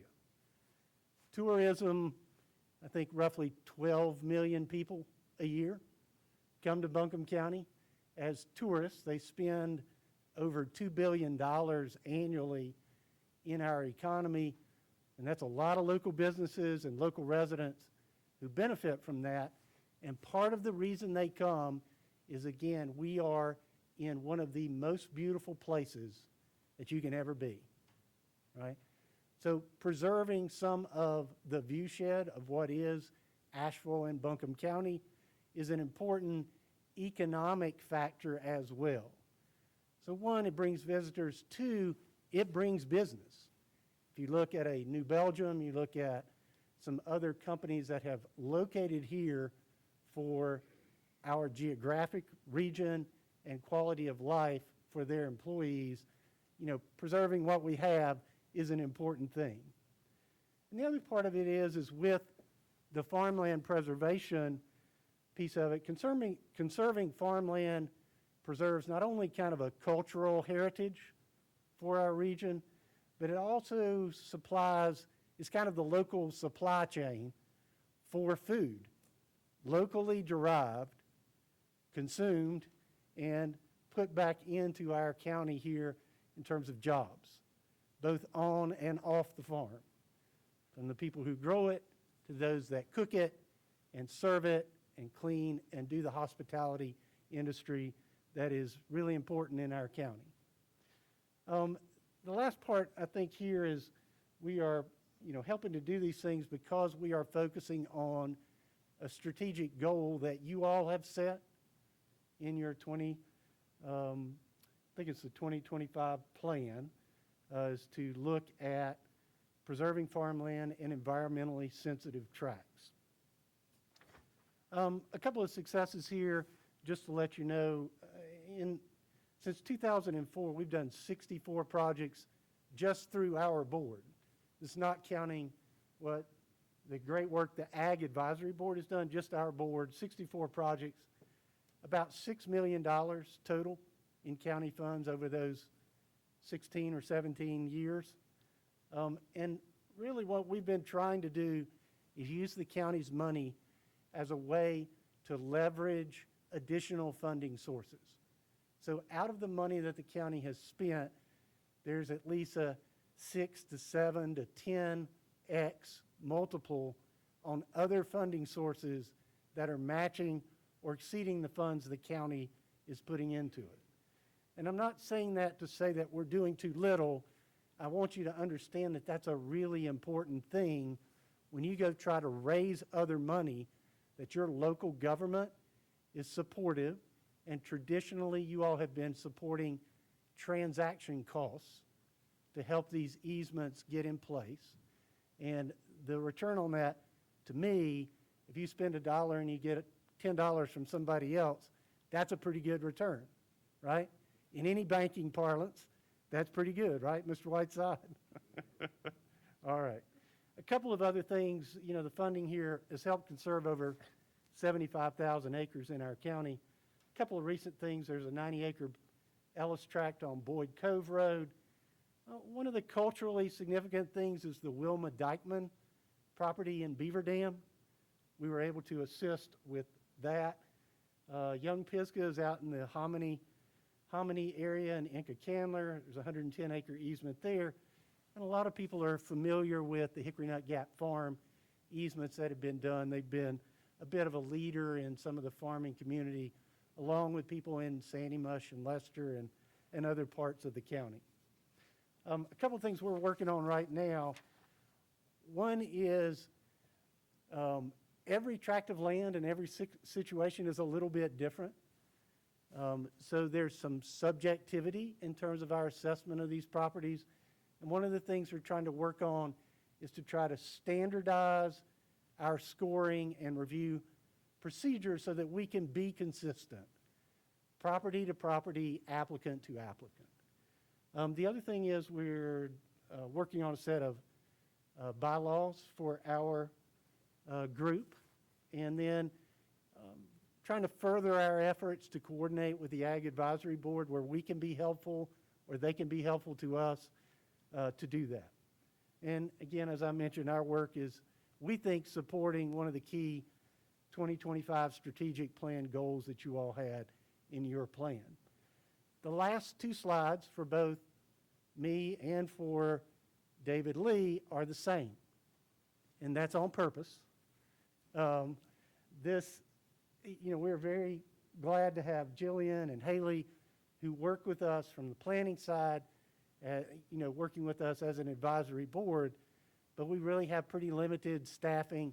They have a big job to do anyway, but we're glad for the assistance that they have, but we're a little limited on that. We need to increase donor awareness and recognition. We hope you will continue the transaction cost funding because we think that's critically important for Southern Appalachian Highlands Conservancy, Conserving Carolina, RiverLink, those kinds of organizations to go to their funding partners and show we have a community that values this work, right? Easement purchase funding. Recently, through our organization, easement purchases have not been funded by the county. In appropriate circumstances, we might bring you such a project for consideration. And again, finding additional funding partners would be great. We appreciate all the financial assistance that we've gotten. Again, I think, as David said, more money means more results.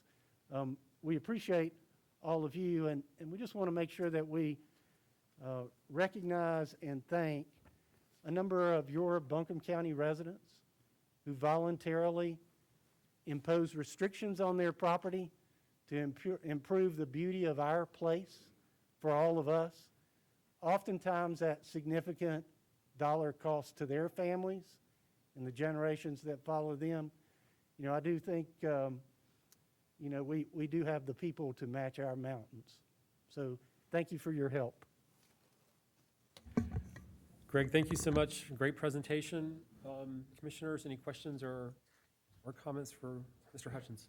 I had a couple questions for Greg, Mr. Sloan, yeah. or two questions that are probably similar. For my benefit and the benefit of the public that might be watching, could you just briefly, with examples, explain the difference between the Ag Advisory Board easements and Land Conservation Advisory Board easements? I see that those two pots of money are the same. And yeah, I think one of the things we have struggled with some of that from time to time, because I think where we overlap is sometimes in the farmland and agricultural arena. But for us, high elevation properties is a priority. Water quality, riparian rights, water, is something that we focus on as well, really with a partner like RiverLink, which is a significant difference between what our focus is and what the Ag Advisory Board is. So having two pots of money really does help us to focus on the things we're supposed to, and their funds help them focus really on agriculture and farmland. Great. So your group's looking to conserve not only large tracts of land, but also riparian zones as well, is what I'm Correct. hearing. Okay, awesome. Thank you. Any other questions? I'm sorry I sat down quickly. I know you have long meetings. It's okay. Any All other right. questions? All right.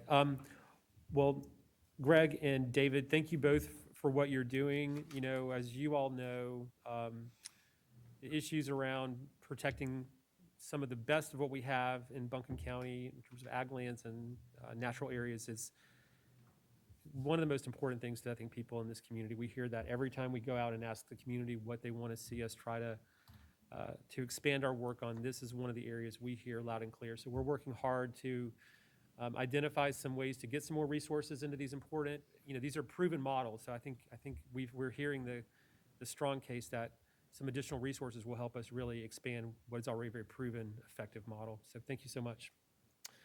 All right, commissioners, the next item on our agenda is the financial quarterly report, and Don Warren, our finance director, will present this item.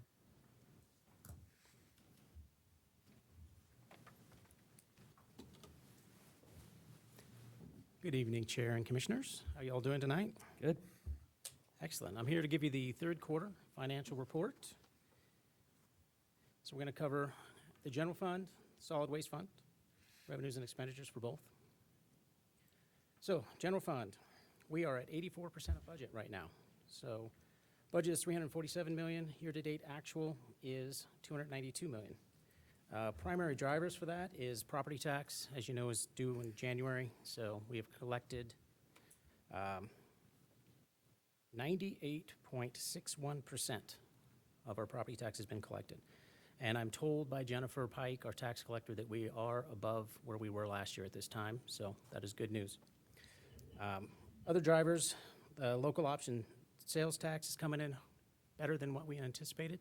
Even though there's that 3-month lag, we're still about 4.7% above last year. So things are looking good. One of the down notes is investment earnings. We're only at 2.8% of budget for that. And I don't expect that to go up too much higher because interest rates are so low and they're going to stay there. I should have went to this slide. Sales and service is only at 66.1%. That's federal prisoners is one of the big drivers on that.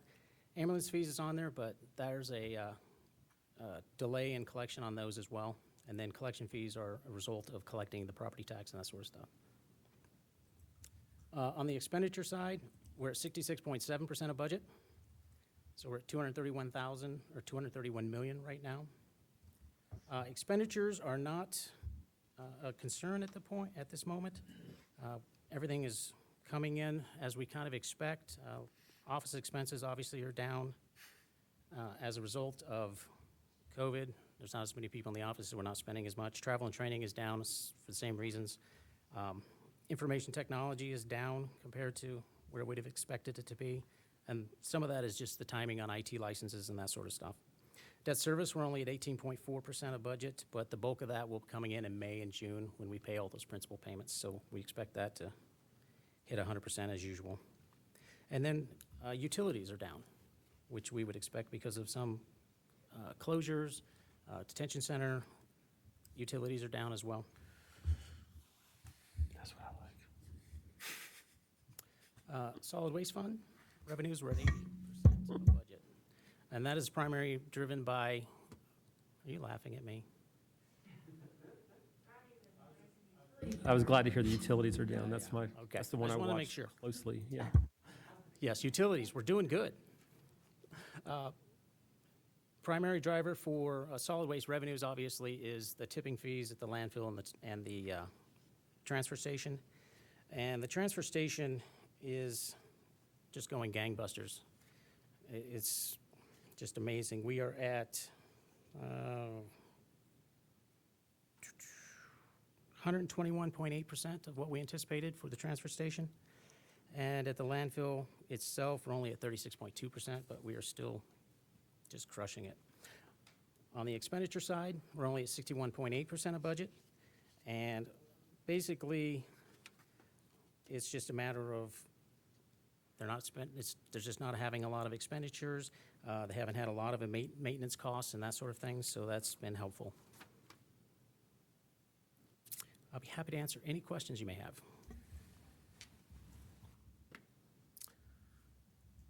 All right, Mr. Warren, I don't see that there's any questions at this time, so thank you very much for the report. We appreciate it. Thank you. All right. We do not have any public hearings this evening. Ms. Pender, are there any items you'd like to mention under the manager's report? Just very briefly, sir.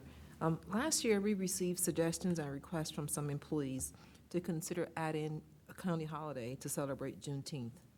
But due to COVID, we did not pursue that at that time. So this year, our Equity Inclusion Work Group, they have researched that idea. And on your May 4th agenda, we will bring forward an item as well as a public hearing for us to discuss adding the Friday before the June 19th of every year as a county paid holiday. So more to come on the May 4th, but I just wanted to flag that for you guys at this point. Thank you. All right, thank you. Okay, under old business, we have the introduction and first reading of an ordinance prohibiting discrimination in employment and public accommodations. Did I have that quite right? Second reading. It's the second reading, not the first reading. Thank you. And I'm going to ask Commissioner Jasmine Beach-Farrar to get us started on this item. Thank you. Great. Well, thank you. And I'll make a few introductory remarks and then turn things over to Commissioner Sloan. And then I think we'll turn things over to County Attorney Michael Frew to ensure that we go through all the steps required for the formal second reading. And then we'll bring it back for discussion to the full board. Great. So I just wanted to take a few moments to respond to a range of perspectives that were shared during public comment, but not just during public comment, also many months of conversation and dialogue with folks across our community, and honestly many years of dialogue around the issues that are captured in this non-discrimination ordinance, which would provide protections in the area of private employment and public accommodations to people based on innate characteristics, including natural hairstyle, sexual orientation, and gender identity, and then a set of characteristics like race and sex that are protected under federal law. In proposing this, we have the opportunity as a community to step forward and to step closer to the reality of being a place where all people are treated fairly and have an equal opportunity to thrive. And it's hard to begin this conversation without being cognizant of a moment we're in as a country right now, which is that as our meeting began, news came down from Minnesota that a jury had reached a verdict in the Chauvin trial, finding him guilty on all counts. I think this is a moment of there being a step towards accountability and justice, and so much work for us all to do as community members for racial justice and equality, and to create public safety systems that truly protect all people, something I know that community members and racial justice advocates and many in our law enforcement community here in Buncombe County are deeply committed to. I wanted to take a moment to acknowledge that because I know it's on the hearts and minds of so many in our community, and because it is tied in both spirit and substance and history into why we're discussing a non-discrimination ordinance tonight. I am a proud member of the LGBTQ community, and I'm a minister, and I hear many, many stories about the discrimination that people experience. We've heard tonight more of those stories, and studies show that 1 in 3 LGBTQ people, including 3 in 5 transgender people, have experienced discrimination in the past year. The myth that discrimination doesn't exist simply isn't true. The myth that these protections exist elsewhere under state or federal law is also not true. What we are doing is carving out new territory to protect people from discrimination that is real, creating ways for people to report it, and creating a system through which it can be addressed with a priority placed on education, on conciliation efforts, on mitigation efforts, and on working together to create an inclusive community. None of this is happening in a vacuum as we think about these issues specifically. If we were to pass this, we'd become the 7th community in North Carolina to pass a non-discrimination ordinance in recent months, with many more currently discussing it at the town, city, and county levels. Also happening right now is the reality that there are bills pending at the state legislature that specifically target transgender youth for discrimination. One would ban their access to the health care they need and create civil penalties for doctors who provide responsible, appropriate health care to transgender youth. The bill would mandate that teachers who are public state employees report it if a child or youth is having thoughts about being transgender and make a report to the parents. Another bill would ban transgender kids from taking part in school sports at the middle and high school levels. To say that discrimination against transgender people is a myth is simply not true. It's real in our state. It's real in this moment. We also know that 67% of people across North Carolina support measures like this non-discrimination ordinance. In fact, we saw that tonight with 20 out of 31 people who participated in public comment, just under 67% supporting this measure. What we heard from our community tonight is consistent with what years of polling shows us about the will of North Carolina on this issue. The Chamber of Commerce recently conducted a survey in which 80% of responding businesses reported that the implementation of this NDO would have no impact on how they do business. What that tells us is that the vast majority of businesses in our community are already adhering to the spirit and letter of this. I've heard from LGBTQ youth, the parents who are raising them, from elders, from workers, and from people of faith saying we need these protections.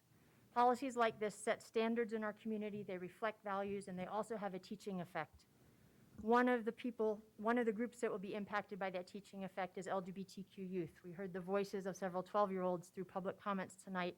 We have the opportunity to help create a community where they can grow up knowing that they'll have every opportunity to survive and thrive, and that's a pretty powerful opportunity to have as elected officials. From a process perspective, this is the 4th public meeting at which we've discussed the NDO.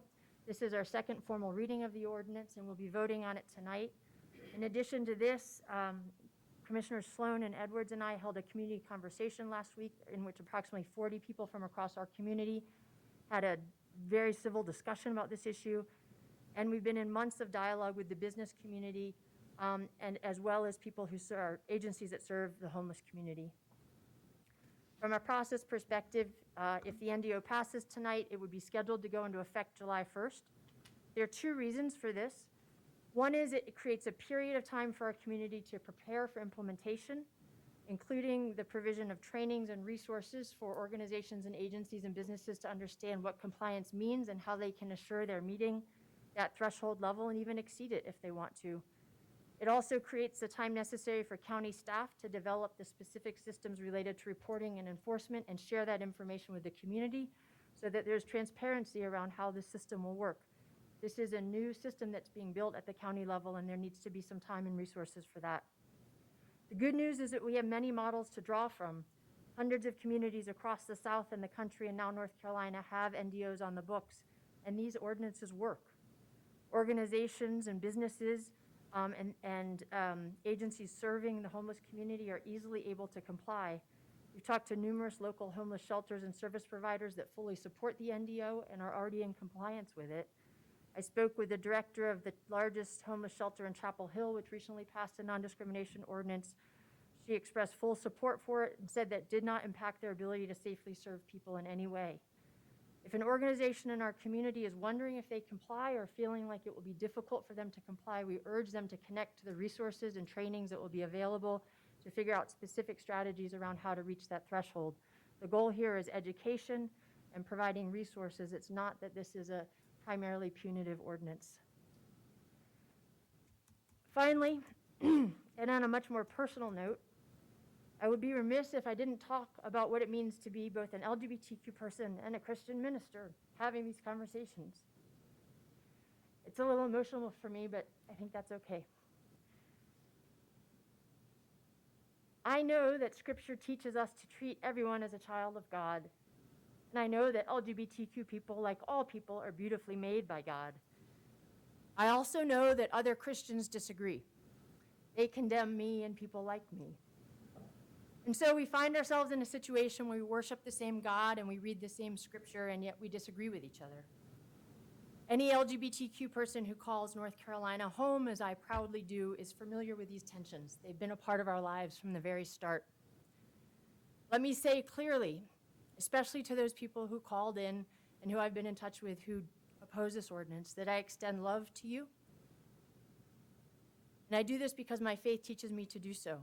I've been in dialogue with many of you, and I will continue to show up for that. Our work as a community is to move forward together, not to let the fractures that exist continue to drive us apart. It's not necessarily easy when we disagree with each other. In fact, it's often very hard. People of faith land in very different places on many, many issues. And that, I believe, is part of the power and great promise of our country, that we have the freedom to hold these divergent faith views and to practice our faiths with deep conviction and to vigorously disagree with each other on interpretations of Scripture and what that means in our public lives. But ultimately, when it comes to the communities we create and when it comes to government, whether the local, state, or federal levels, it is the Constitution and the principle of equal protection under the law that guides us and must. Religious freedom and equal protection can coexist, and under this non-discrimination ordinance, they certainly do. I'm very proud to have had the opportunity to work on this after many, many, many years of organizing and advocacy for this. I'm grateful to fellow commissioners for the dialogue we've been in, to staff for the dialogue, and to many community members who have extended themselves, whatever their views on this issue, to express their voices publicly. I look forward to the discussion ahead and the vote ahead. Thank you, and I'll turn things over to Commissioner Sloan. Thanks, Jasmine. Just wanted to speak briefly about why I think it's important for us to pass this ordinance and to answer the question of why now.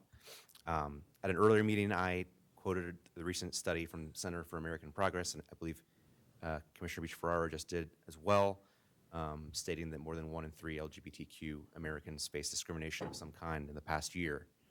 The research remains one of the most comprehensive surveys to date, exploring the lives, attitudes, and experiences of LGBTQ Americans, and it tells us that homophobia and transphobia and discrimination very much exists, and that fear among that population, perhaps more importantly, exists.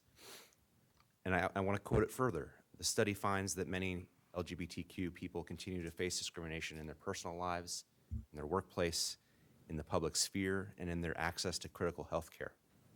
This experience of discrimination leads to many adverse consequences for their financial, mental, and physical well-being. Many LGBTQ people report altering their lives to avoid the discrimination and trauma associated with unequal treatment. And you know, you don't have to look far for an example of government-sponsored transphobia that will only lead to more needless fear among our neighbors and friends. Just yesterday, North Carolina legislators introduced a bill that would bar transgender students from competing on sports teams that match their identity, an act that is as unspeakably cruel as it is unnecessary, and will only lead to more fear. And to those who speak out against change and against inclusion, I must say that life is not a zero-sum game. The fight for justice is not a zero-sum game either. Rather, the success of one minority group, one individual, often precipitates progress for others. In fact, it always has. Most of all, I want to say that I want to live and raise my children in a community where everyone is genuinely bestowed with the virtues of dignity and liberty. By passing, enforcing, and amending when necessary this ordinance, I believe we can make a meaningful difference in the lives of many of our friends, family, and neighbors who are today or will be in the future vulnerable to discrimination in employment, housing, and/or public accommodations. And at the end of the day, we're talking about people's lives and people who deserve to have their government remind them that they are seen, respected, and protected. Thank you. All right, thank you, Commissioners Beach-Ferrara and Sloan. Did you want Michael Frew to make some comments on or walk us through the Yeah, second reading? Attorney Freer, if you could just walk us through the second reading and ensure that we're crossing all our Ts and dotting our Is, that would be appreciated. Thank you. Sure, I'll do my best. Mr. Chairman, Commissioners, thank you. This is the second reading. It was introduced in its entirety 2 weeks ago. Yes, this is the fourth dip at the apple, but it's the second reading of the completed ordinance. Just to walk through, we went through this a couple weeks ago, and I'll do a brief session once again. It sounds like most of the people that called in for public comment are pretty aware of what's in here, what's not in here. I don't think it would be appropriate to try to answer all the questions that people had, but one thing in particular that did pop out was the OSHA standard in hair. So that's the first exception. I mean, if there's a reason for an exception, if there's a reason for a hair standard, if there's a reason for any standard to be in place that might, on first blush, appear to interfere with any of these protected classes, then yes, I mean, it's an exception. So again, we're looking at expanding the protected class to include race, natural hair or hairstyles, ethnicity, creed, color, sex, sexual orientation, gender identity or expression, national origin or ancestry, marital or familial status, pregnancy, veteran status, religious belief or non-belief, age or disability. So those would be the protected classes. There's exceptions for employment if there's a valid reason, as I just mentioned, for having some reason for a hair standard or veteran standard or pregnancy standard that might come into play at a number of times. I don't see how veteran standard would come in place for typically for employment. Disability could. A person, because of their disability, would not be required to change their conduct to conform with this ordinance. That's another exception. There's exceptions for hospitals and insurance providers for underwriting purposes. We have the section for public accommodations. Discriminations would be prohibited. Just to make sure everyone knows what that is, a public accommodation is defined as, or place of public accommodation, any place, facility, store, or other establishment which supplies accommodations, goods, or services to the public, or which solicits or accepts the patronage of trade of the public. So again, you cannot discriminate public accommodation based on these protected classes. The exceptions would be, it shall not apply to a private club or other establishments not in fact open to the public. For housing, there wouldn't be any civil penalty imposed, but the equity officer, which is a position to be appointed or designated by the county manager, would help to facilitate through the North Carolina Human Relations Commissions for redress of such alleged discrimination. And it's important to look at how discrimination would be investigated. It's based on reasonable cause. And investigation would look to see if there's by preponderance of the evidence, which is evidence when taken as a whole, shows that the violation is more likely than not to have occurred. So that leads to the section on reasonable cause and conciliation. The idea here is not to penalize people for violations. It's hopefully to educate and to find out what might have been wrong. I think that the right way to look at this is not that the goal is to impose a $100 civil penalty, but to try to conciliate and let people understand the correct way or another way to act. If the equity officer finds reasonable cause, there would be an appeal to a panel consisting of an assistant county manager, staff attorney, and the strategic partnerships director. If it's upheld and the reasonable cause is found to exist, county manager could impose the $100 civil penalty. If there's continuing violations, each 24-hour period could be seen as a separate offense. It's my opinion that the way that this ordinance is drafted, it does provide for adequate due process for all parties involved, and there's no no criminal penalty would be imposed. Happy to try to answer any questions. Again, this is a second reading, and I know that we're missing one commissioner today, so as a second reading on the ordinance that was introduced 2 weeks ago, just require a majority vote of a quorum, and we have a quorum present. All right, thank you, Mr. Frew. All right, commissioners, are there any questions about the ordinance at this time?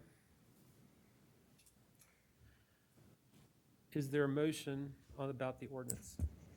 I'd like to make a motion to pass the proposed non-discrimination ordinance. Second. All right, we have a motion and a second. Any further discussion on the motion?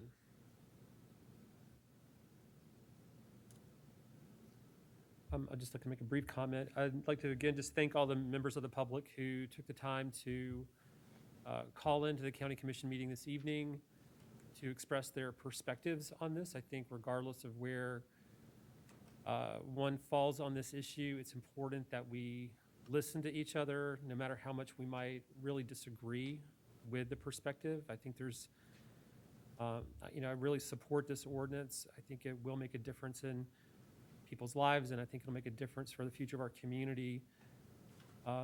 But even for those who I don't agree with about their perspective on it, I think that it's important that we be talking to each other about these issues. And I hope this ordinance is adopted, and once it is, I hope that regardless of where folks fell on the issue, I hope we can continue to find ways to talk to each other about them and how we can better live together as a community and neighbors with one another. Because I think even folks who might disagree about whether adoption of such an ordinance is the right thing to do or not, we probably still have a lot in common with how we want to see our community live together into the future. So thank you everyone for taking time to engage with us, and we hope that will continue in the future. I would also like to further echo that. I am so grateful for the opportunity to hear from Buncombe County residents about their thoughts on this issue, again, whether they agree or disagree with my thoughts on it. And also to those 40 so folks who attended the Lunch and Learn last week. It really was an incredible opportunity to see our democracy in action and hearing from folks and having really important conversations. So I appreciate Commissioners Beach, Ferrara, and Sloan for also participating in that last week. As commissioners, we've made equity a foundational focus goal for our county as well as a core value. I think that makes a strong and bold commitment to advancing equity. And when I think about it, this ordinance further solidifies that commitment to equity across Buncombe County. This evening, we have the opportunity to clearly demonstrate that we care for, respect, and protect all people, all humans equitably, and ensure individual rights. It's what government does, and it's what we are elected to do. And that is to take care of all people in Buncombe County. I don't often talk about my faith while I sit here, but it always guides me. It's always there as I'm thinking about these decisions. My faith has taught me that what we do for others is what we do for God. And to me, what I do for God is to love all people, no matter our differences, our similarities, but loving people for who they are and where they are. I believe in treating all people, all humans, with respect, kindness, and dignity. Every human deserves to feel cared for, valued, and safe in the community in which they work, live, and play, and raise families. We cannot allow our differences to create opportunities to discriminate against each other. And for that reason alone, I will be supporting this ordinance this evening. Yeah. I can relate to this. You know, I've talked to a lot of people have called me. Matter of fact, I've blown my phone up like a lot of yours, and with commissioners and all in the community. But I can sum it up pretty easy. I was talking to my oldest grandson just a few days ago. And he reminded me of something. He had heard about this, and we were talking about the ordinance. And he said, "Granddad, you've been fighting all your life." And then I thought about when I started, and he's been listening to me at 15 years old, over 60 years ago, when I was a high school student at Stevens Lee. And we started, and the whole world was against us, it seemed. Only our families and a few were behind us. But it was Asheville Student Committee for Racial Equality. And what we did then, we changed Asheville because we had to go to the back of the bus. We had to go to the back of restaurants that they would serve us. We couldn't even go to the Pack Memorial Library. But we changed that. But folks, when I stop to think about it, and I think about my faith and how I was brought up in Hopkins Chapel Church, and now the 6th generation of my family is in that church. But I was taught to love people regardless. And if a lot of these people had to walk in my shoes and what I've gone through in my life, and it's no different from most African Americans in America, well, all my age have experienced it. But then I come to 2021, and we're still discriminating against groups. And when I hear some of the conversation and what people say about, what it's doing, and they bring their faith in and say it's against morality and Christian faith, folks, I heard the same thing in the 60s. And it's a crying shame because I'm beginning to think, where have we come as a company? I mean, as a group of people. Are we losing our moral compass today? It makes you question that. But hopefully we will continue to talk and we'll continue to work out, because the only reason I'm a commissioner is that I love this community. I love all the people in it. If not, I could be enjoying retirement doing other things, but I'm enjoying this. But it's something, and I'm voting for the ordinance because it's the right thing to do. And I think of my grandsons. If I'm going to leave Asheville, I want it to be a better place for them to live than it was for me when I started out. And I think it's up to me to give an example to them and to do the right thing. And we've got to love and work with all of the people in the community. And sure, we might not agree, but we've got to do the right thing. And that's what I'm going to do tonight when I vote for the ordinance. Thanks. All right, thank you, commissioners. Any other commissioners wish to speak before we vote? All right. All in favor of the motion to approve the ordinance, please say aye. Aye. Any opposed? All right, thank you all. Thank you very much for everyone who helped work on crafting the ordinance, and all of the commissioners, Commissioners Beach-Farrar and Sloan. Appreciate y'all's continued speaking towards this issue and everyone's contributions to it. Okay, the next item on our agenda is under new business, and the first item is the Asheville Buncombe United for Youth Network.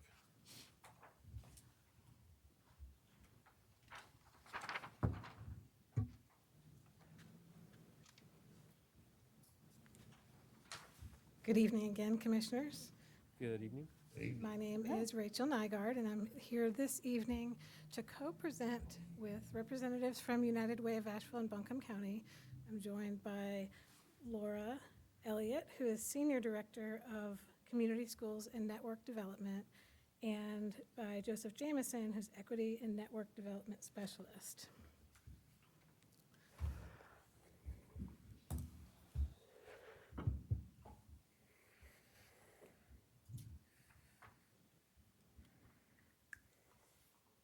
I may need to say next slide. Okay, here we go. So this evening, this Board of Commissioners will consider a vote to join the partnership and authorize the county manager to sign the Asheville Buncombe United for Youth Network Partnership Agreement.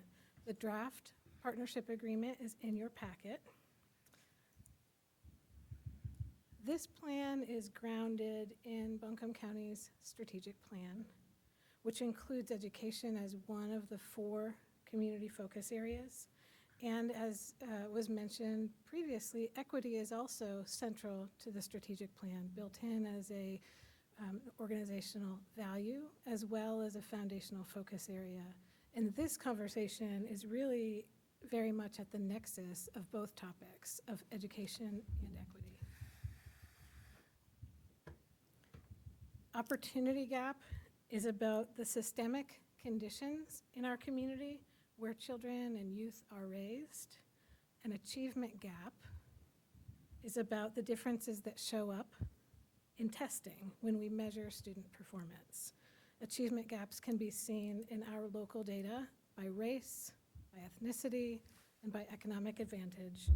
And the most pronounced of these is race.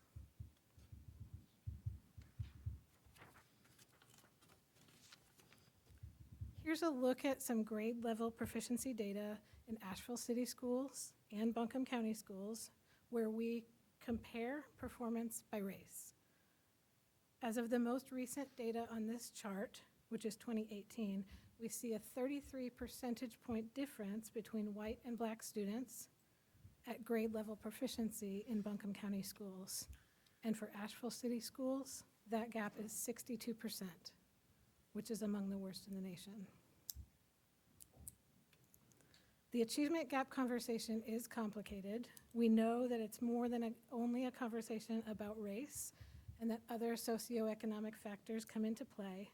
And it's more than about only standardized tests. To get a whole picture, we look at other factors like student growth and attendance and behavior and social emotional wellness. And it's critical to keep in mind that other factors outside of the school walls also impact student learning. Things like housing and safety are often referred to as social determinants of health, and it's fair to refer to those determinants as social determinants of education as well. So why now? As you saw on the data charts, our achievement gaps are not new, but with our renewed commitment to educational success and equity, our strategic plan demands that we do better. Not all students are leaving high school prepared with the skills and experience for post-secondary education and or living wage jobs. The COVID-19 pandemic has exposed long-standing inequities in education, and in order to have an equitable recovery that includes all members of our community, it's going to take new and innovative and collaborative approaches to education. The pandemic shined a light on negative factors in our community that we began to see with greater clarity the differences that not everyone has the same access to the basic supports that they need to thrive, such as healthcare or food or internet access. And the pandemic also shined a light on something more positive. Our community came together in partnership to help one another when we needed it most.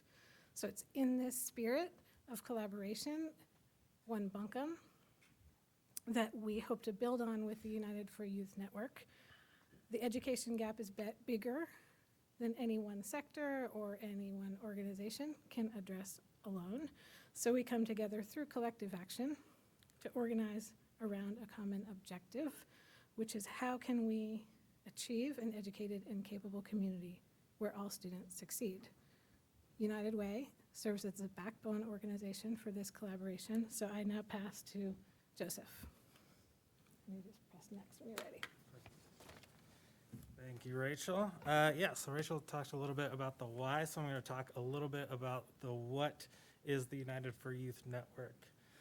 So it's not something new. This is really the evolution of work that has been in place for over a decade now. Formerly focused on just the middle grades, this network is now expanding to before and beyond the middle grades to become a multi-generational, cross-sector, cradle-to-career partnership built on the foundational principle that Rachel mentioned, that intersection of equity and education, where equity and educational excellence are inseparable. The partnership agreement before you today was drafted first by a cross-sector team, then reviewed by over 150 youth and representatives from schools and community partner organizations. And their feedback is what you see in front of you. They helped to rename the network, refine key features of the agreement, and shape the language of our new vision, where all children and youth learn, grow, and thrive in a vibrant, healthy, and connected community. It shaped our new mission to actively identify and remove barriers to opportunity and co-create solutions that support student success. And arguably most importantly, shaped our bold community goal that by 2035, all Asheville City and Buncombe County students graduate from high school ready and fully prepared to pursue their goals and dreams. And having a goal is great, but making sure that we're getting there is even more important. So Rachel mentioned earlier, it's not just education that we're looking at, but also the social determinant and whole child indicators that influence both the opportunity and achievement gaps in our community. And with that, I'll pass it on to my colleague Laura. All right, thank you, Joseph. So these are a few of the local, regional, and state initiatives that United for Youth is aligned with. We want to make sure that we are working alongside and in support of aligned coalitions and not duplicating one another's work, particularly in the areas of data, evaluation, and engaging community partners. The United for Youth Network is about us working smarter, stronger, and better together, doubling down on equity-centered strategies and programs that work, leveraging existing partnerships and resources in more focused ways, around shared data and evaluation, around shared learning and professional development for continuous quality improvement.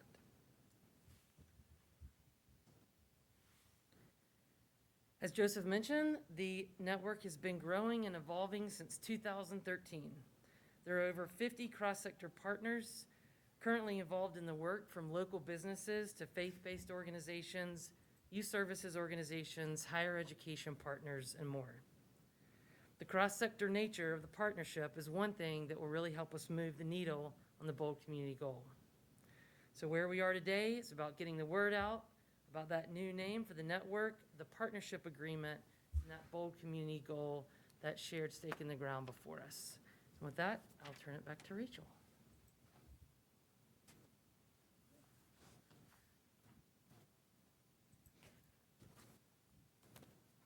So what does it mean to sign on to be a partner in the United for Youth Network?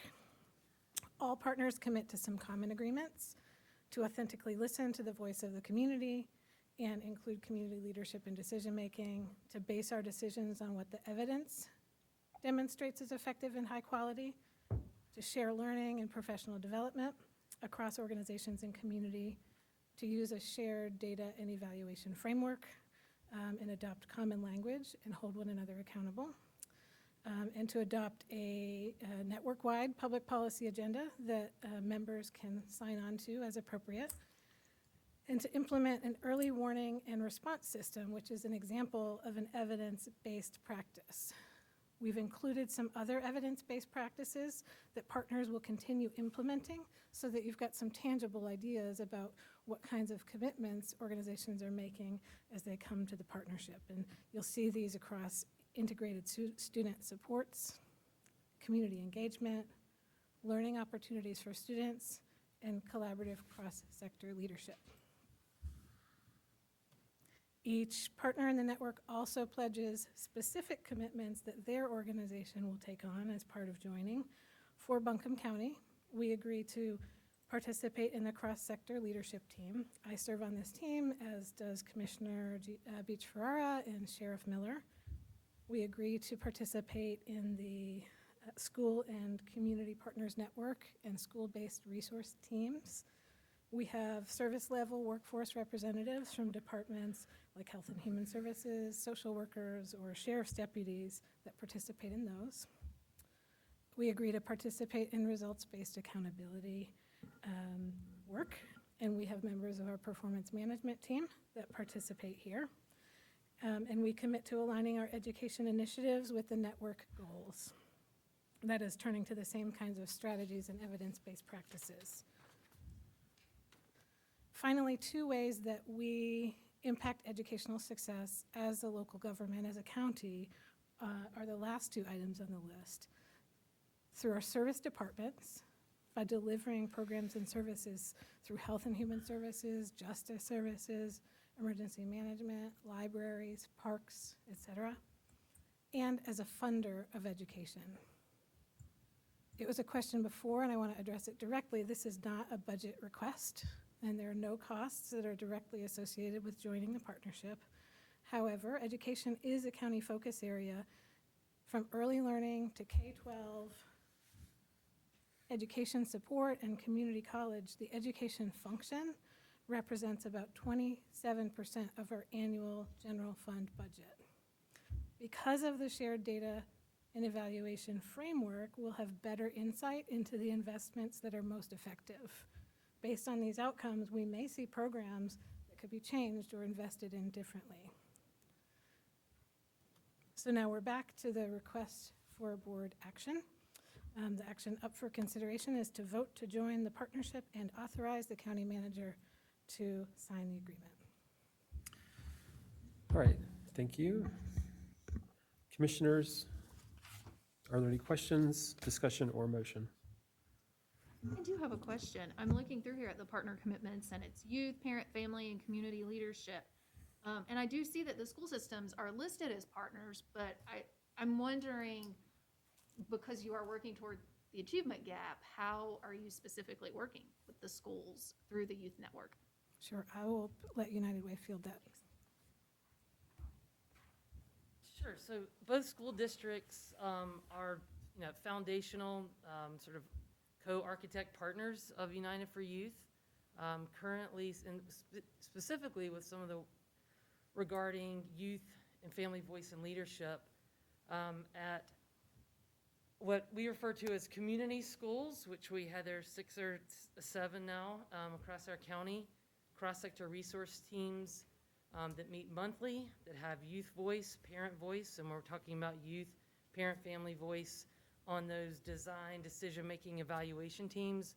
We're really targeting and reaching out to, trying to include students and families who have most been disconnected, disengaged from schools for a lot of the reasons that we know of regarding mistrust. So trying to bridge those gaps of trust with students and families, engaging in parent leadership strategies, co-designing the early warning and response system, and really doubling down on some of those equity-centered, healing-centered strategies like restorative practices. So both school districts are around those decision and design tables together, and everyone, I can say, is really focused on doing a much better job of incorporating youth voice and leadership around those design and decision-making tables. I'm really glad to hear that. I know Commissioner Whitesides and I served on the Asheville City Schools Equity Committee in the before COVID times. And there was a lot of conversation specifically around youth engagement. I know SILSA Principal Cush has been involved in the Black Youth Circle conversations where, a lot of the students are talking about ensuring and seeing on here. I think it's important that in the mental health component, the counselors, that they have folks that look like them. So I'm assuming that all of that is factored into this as well in terms of listening to what our students of color are specifically saying. Yep, specifically that program, the Equity Ambassadors Program that was developed with Principal Cush and the Asheville City Schools Foundation is a stellar example of what we're talking about regarding youth leadership, of youth as evaluators of our work, evaluators of how adults in our community, educators and community partners together are showing up for youth. And that was what was, such an important part of drafting this partnership agreement, that we included youth voice from different sectors and regions of our community in crafting the mission, vision, bold community goal, and partnership agreement itself. I see this as a two-edged sword. And part of it, it's great what you're doing in the community and bringing the groups together. But one of the frustrations I have, and I've served 16 years on 2 different university boards and 8 years on the K-12 board here. But how are you going to hold the schools accountable what they do during the day while they have the kids there? That's an important piece. And the reason I say that, we're working now on pre-K up to for kindergarten, all first grade primary schools. But what happens to the kids who are in the gap in primary school, middle school, and 9th grade? When I see kids in the 9th grade that can't read good, we've got a problem. And that's where I'm afraid this train, we won't be anywhere in 235 or 275 if we don't change the way we're doing things while we have the kids in school during the day. I've looked and read about some of the charter schools around the country that are successful. And one of the reasons that they are successful, they are concentrating on what they do when the kids are in the school. Matter of fact, I talked to a lady here. She and her husband were working with Teach America in the Delta area of Mississippi. He was principal of an all-black school there and closed the achievement gap in 5 years. But they were working with the kids in the schools. And that's where I have, we spend millions of dollars, but we still get a large achievement gap. In the Asheville City Schools, they spend the largest amount per pupil other than Chapel Hill. And they have the achievement gap. So does Chapel Hill, by the way, both. But that's where it's hard for me to have a lot of confidence in the programs until you show me how you're going to hold everybody accountable and where are your benchmarks, to set. It's great. I've heard for years, we're going to close the achievement gap. Darn it, it's getting wider. And after the pandemic, we don't know where it's going to be. So that's my concern. Hey, it sounds great, but I want to see something done. We've been listening long enough. We've been putting out millions of dollars, and we're getting nowhere. But I think it's great what you're doing, but let's make it work, though. And I hope I know the only way you're going to do it is through accountability. And you've got to have benchmarks every year, and hopefully these schools can come up to it. And two, I know it's a lot you've got to do in the communities with families. And they've got to step up to the plate. Yeah, I think one thing that's, we said this network had been evolving over some time, and I think where we got to and what's different about this, where we are now, is I think a lot of good work was happening in different pockets of the community with different partners, a dynamic, teacher in a classroom in a school, whatever those pockets of success may have been, but we were doing it perhaps in siloed ways, sometimes in competitive ways, as opposed to aligning and coming together. So I think one thing that we were missing was this stake in the ground before us, to say together and co-create together that bold community goal.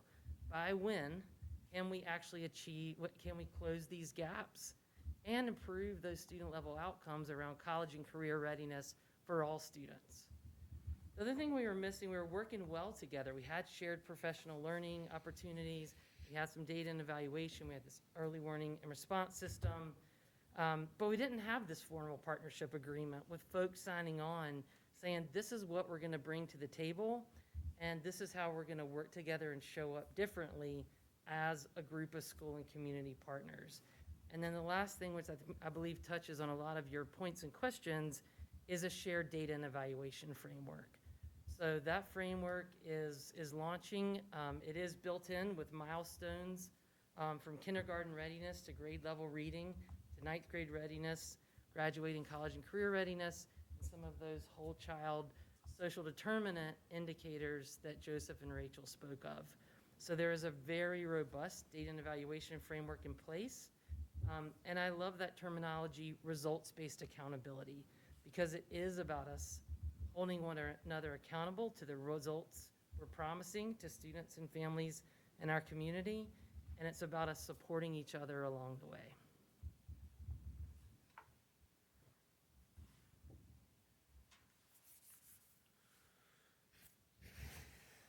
All right, commissioners, further questions or comments or motion?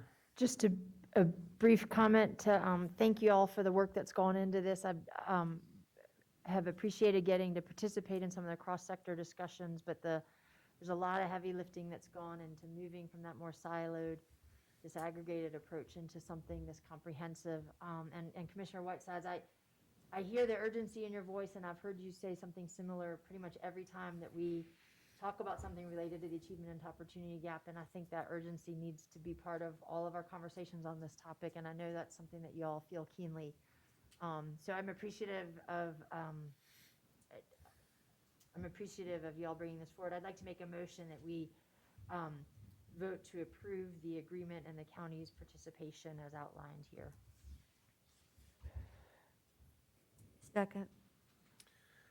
There's a motion and second. Further discussion? All in favor, please say aye. Aye. Any opposed? All right, thank you all for being here, and thanks for your work on this. Thank you. Okay, next up, we have a number of budget amendments, and I believe we're going to need to vote separately on each one of them. Tell me if that's not correct. I was looking at Michael Frew. So the last 5, Michael, are all project closures for separate funds. Do you have a? I think as long as any motion just incorporates them as a group, then I think that'd be fine. Okay, so we need to vote on the first 2 standalone.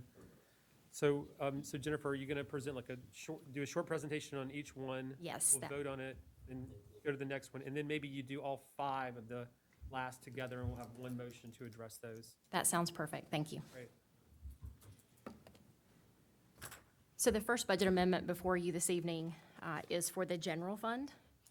Our Health and Human Services Public Health Division has received a notification of a third allocation of agreement addenda funding in support of continued efforts around surveillance, epidemiology, laboratory capacity, infection control, mitigation, communications, et cetera, for our pandemic response. The total amount for the third allocation is $2,091,902. The request is to budget the full amount in the general fund for our public health. Agreement addenda funding works on a reimbursement basis. So as we determine eligible expenditures, we submit those to the state for reimbursement. We receive the revenue. The agreement addenda notification additionally provided us with information that this funding, if not used in the current fiscal year, would be eligible for continued use into the fiscal year 2022 cycle. So the request is to go ahead and establish the budget, and we will bring forward to you in the fiscal year 2022 cycle a budget carry forward for any remainder. All right, thank you. Is there a motion regarding the proposed budget amendment on the COVID vaccination program? So move. Second. All in favor, please say aye. Aye. Any opposed? The second budget amendment is related to our public school average daily membership capital fund. This is the fund in which we expense our Article 40 and 42 revenues back out to the schools. A reminder that the share of the Article and 4042 sales tax that is outlined in statute is specifically directed to the schools for capital use. This fund also houses the North Carolina Education Lottery projects. So for the budget estimate for fiscal year 21, we had estimated $14,463,277 based on most recent trends related to the 40 and 42 article sales tax. We are requesting to to increase the budget by $3,500,000 due to anticipated additional revenues that we would then share back to the schools. Is there a motion regarding the proposed budget amendment for the sales tax growth? So moved. Second. All in favor, please say aye. Aye. Any opposed? All right, and then we have the 5 project closure budget amendment items. Yes. So for these next 5 budget amendments, I will go ahead and reference the funds that they are relevant to. The first one is the Solid Waste Capital Project Fund. The second will be, again, the School Lottery and Article 4042 Fund. The third is for the AB Tech Article 33 Fund. The fourth is related to our Grant Projects Fund. And the last is for our Fund 326, which is the School Capital Fund Commission allocated or recommended fund. So these 5 budget amendments represent a lot of completed work on behalf of Solid Waste, General Services, AB Tech, Buncombe County, and Asheville City Schools. So all of the projects that we are requesting to close the budgets for, or the grants, are outlined in all of these budget amendments. I can certainly answer any questions that you might have, but this is a usual accounting practice that we need to close the budgets for the projects following their completion. Commissioners, are there any questions? Is there a motion to approve the budget amendment for solid waste, public school ADM capital, Article 46 sales tax capital grants, and public school capital items as outlined in the staff reports? So move. Second. All in favor, please say aye. Aye. Aye. Any opposed? Thank you, Jennifer. Thank you. All right, the last item under new business is discussion about resolution and proclamation process. And Tim Love, I think is gonna. Oh, yeah. I forgot that one. Or somebody. Lamar could do it, I'm sure. Who wants to take a stab at it? All right, guess Tim left the building on me. Tim has left the building. But I can get started. So I think me and Tim talked about this a little bit, but a couple weeks ago, this was introduced, and I think the board was happy with most of the process. I think we added a portion to state that the board would have approval process before it actually becomes to the regular meeting. And I think that's in, if I can look real quick, that is in section 5.0.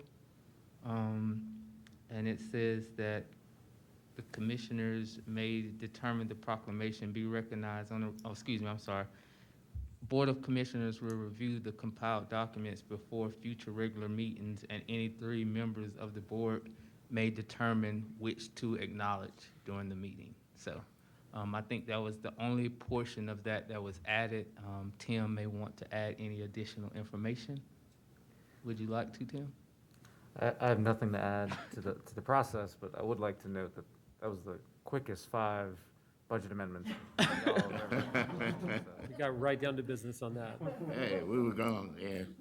Done deal, yeah. Yep. The one thing I would add, we took the slides, put it into sort of a process policy document in consultation with Mr. Frew. There is no requirement for a vote on this. It can be accepted as your policy this evening, and moving forward, you can change it if you need to, but no formal action is required unless you have changes. Okay. Commissioners, are there any questions? No. Comments? So Commissioners, even though no formal vote is required, if you accept this process, this is what we would advertise and put into place.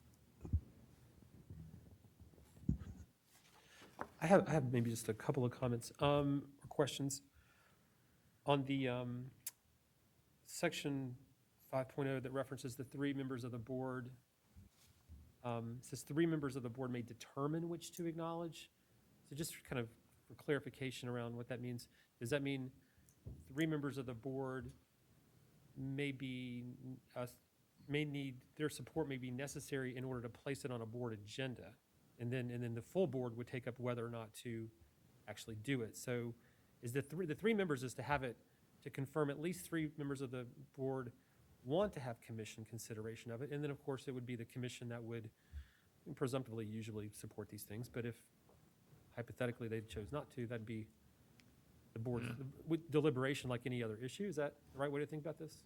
Yes, sir, and I believe that is what you asked us to look at the last time. Before, we were saying the whole board would bring them forward, and we decided that we would use the language that you currently have in your policy to place items on the agenda. Okay. So this is the language that was placed, and I believe, Lamar, you have anything you want to add?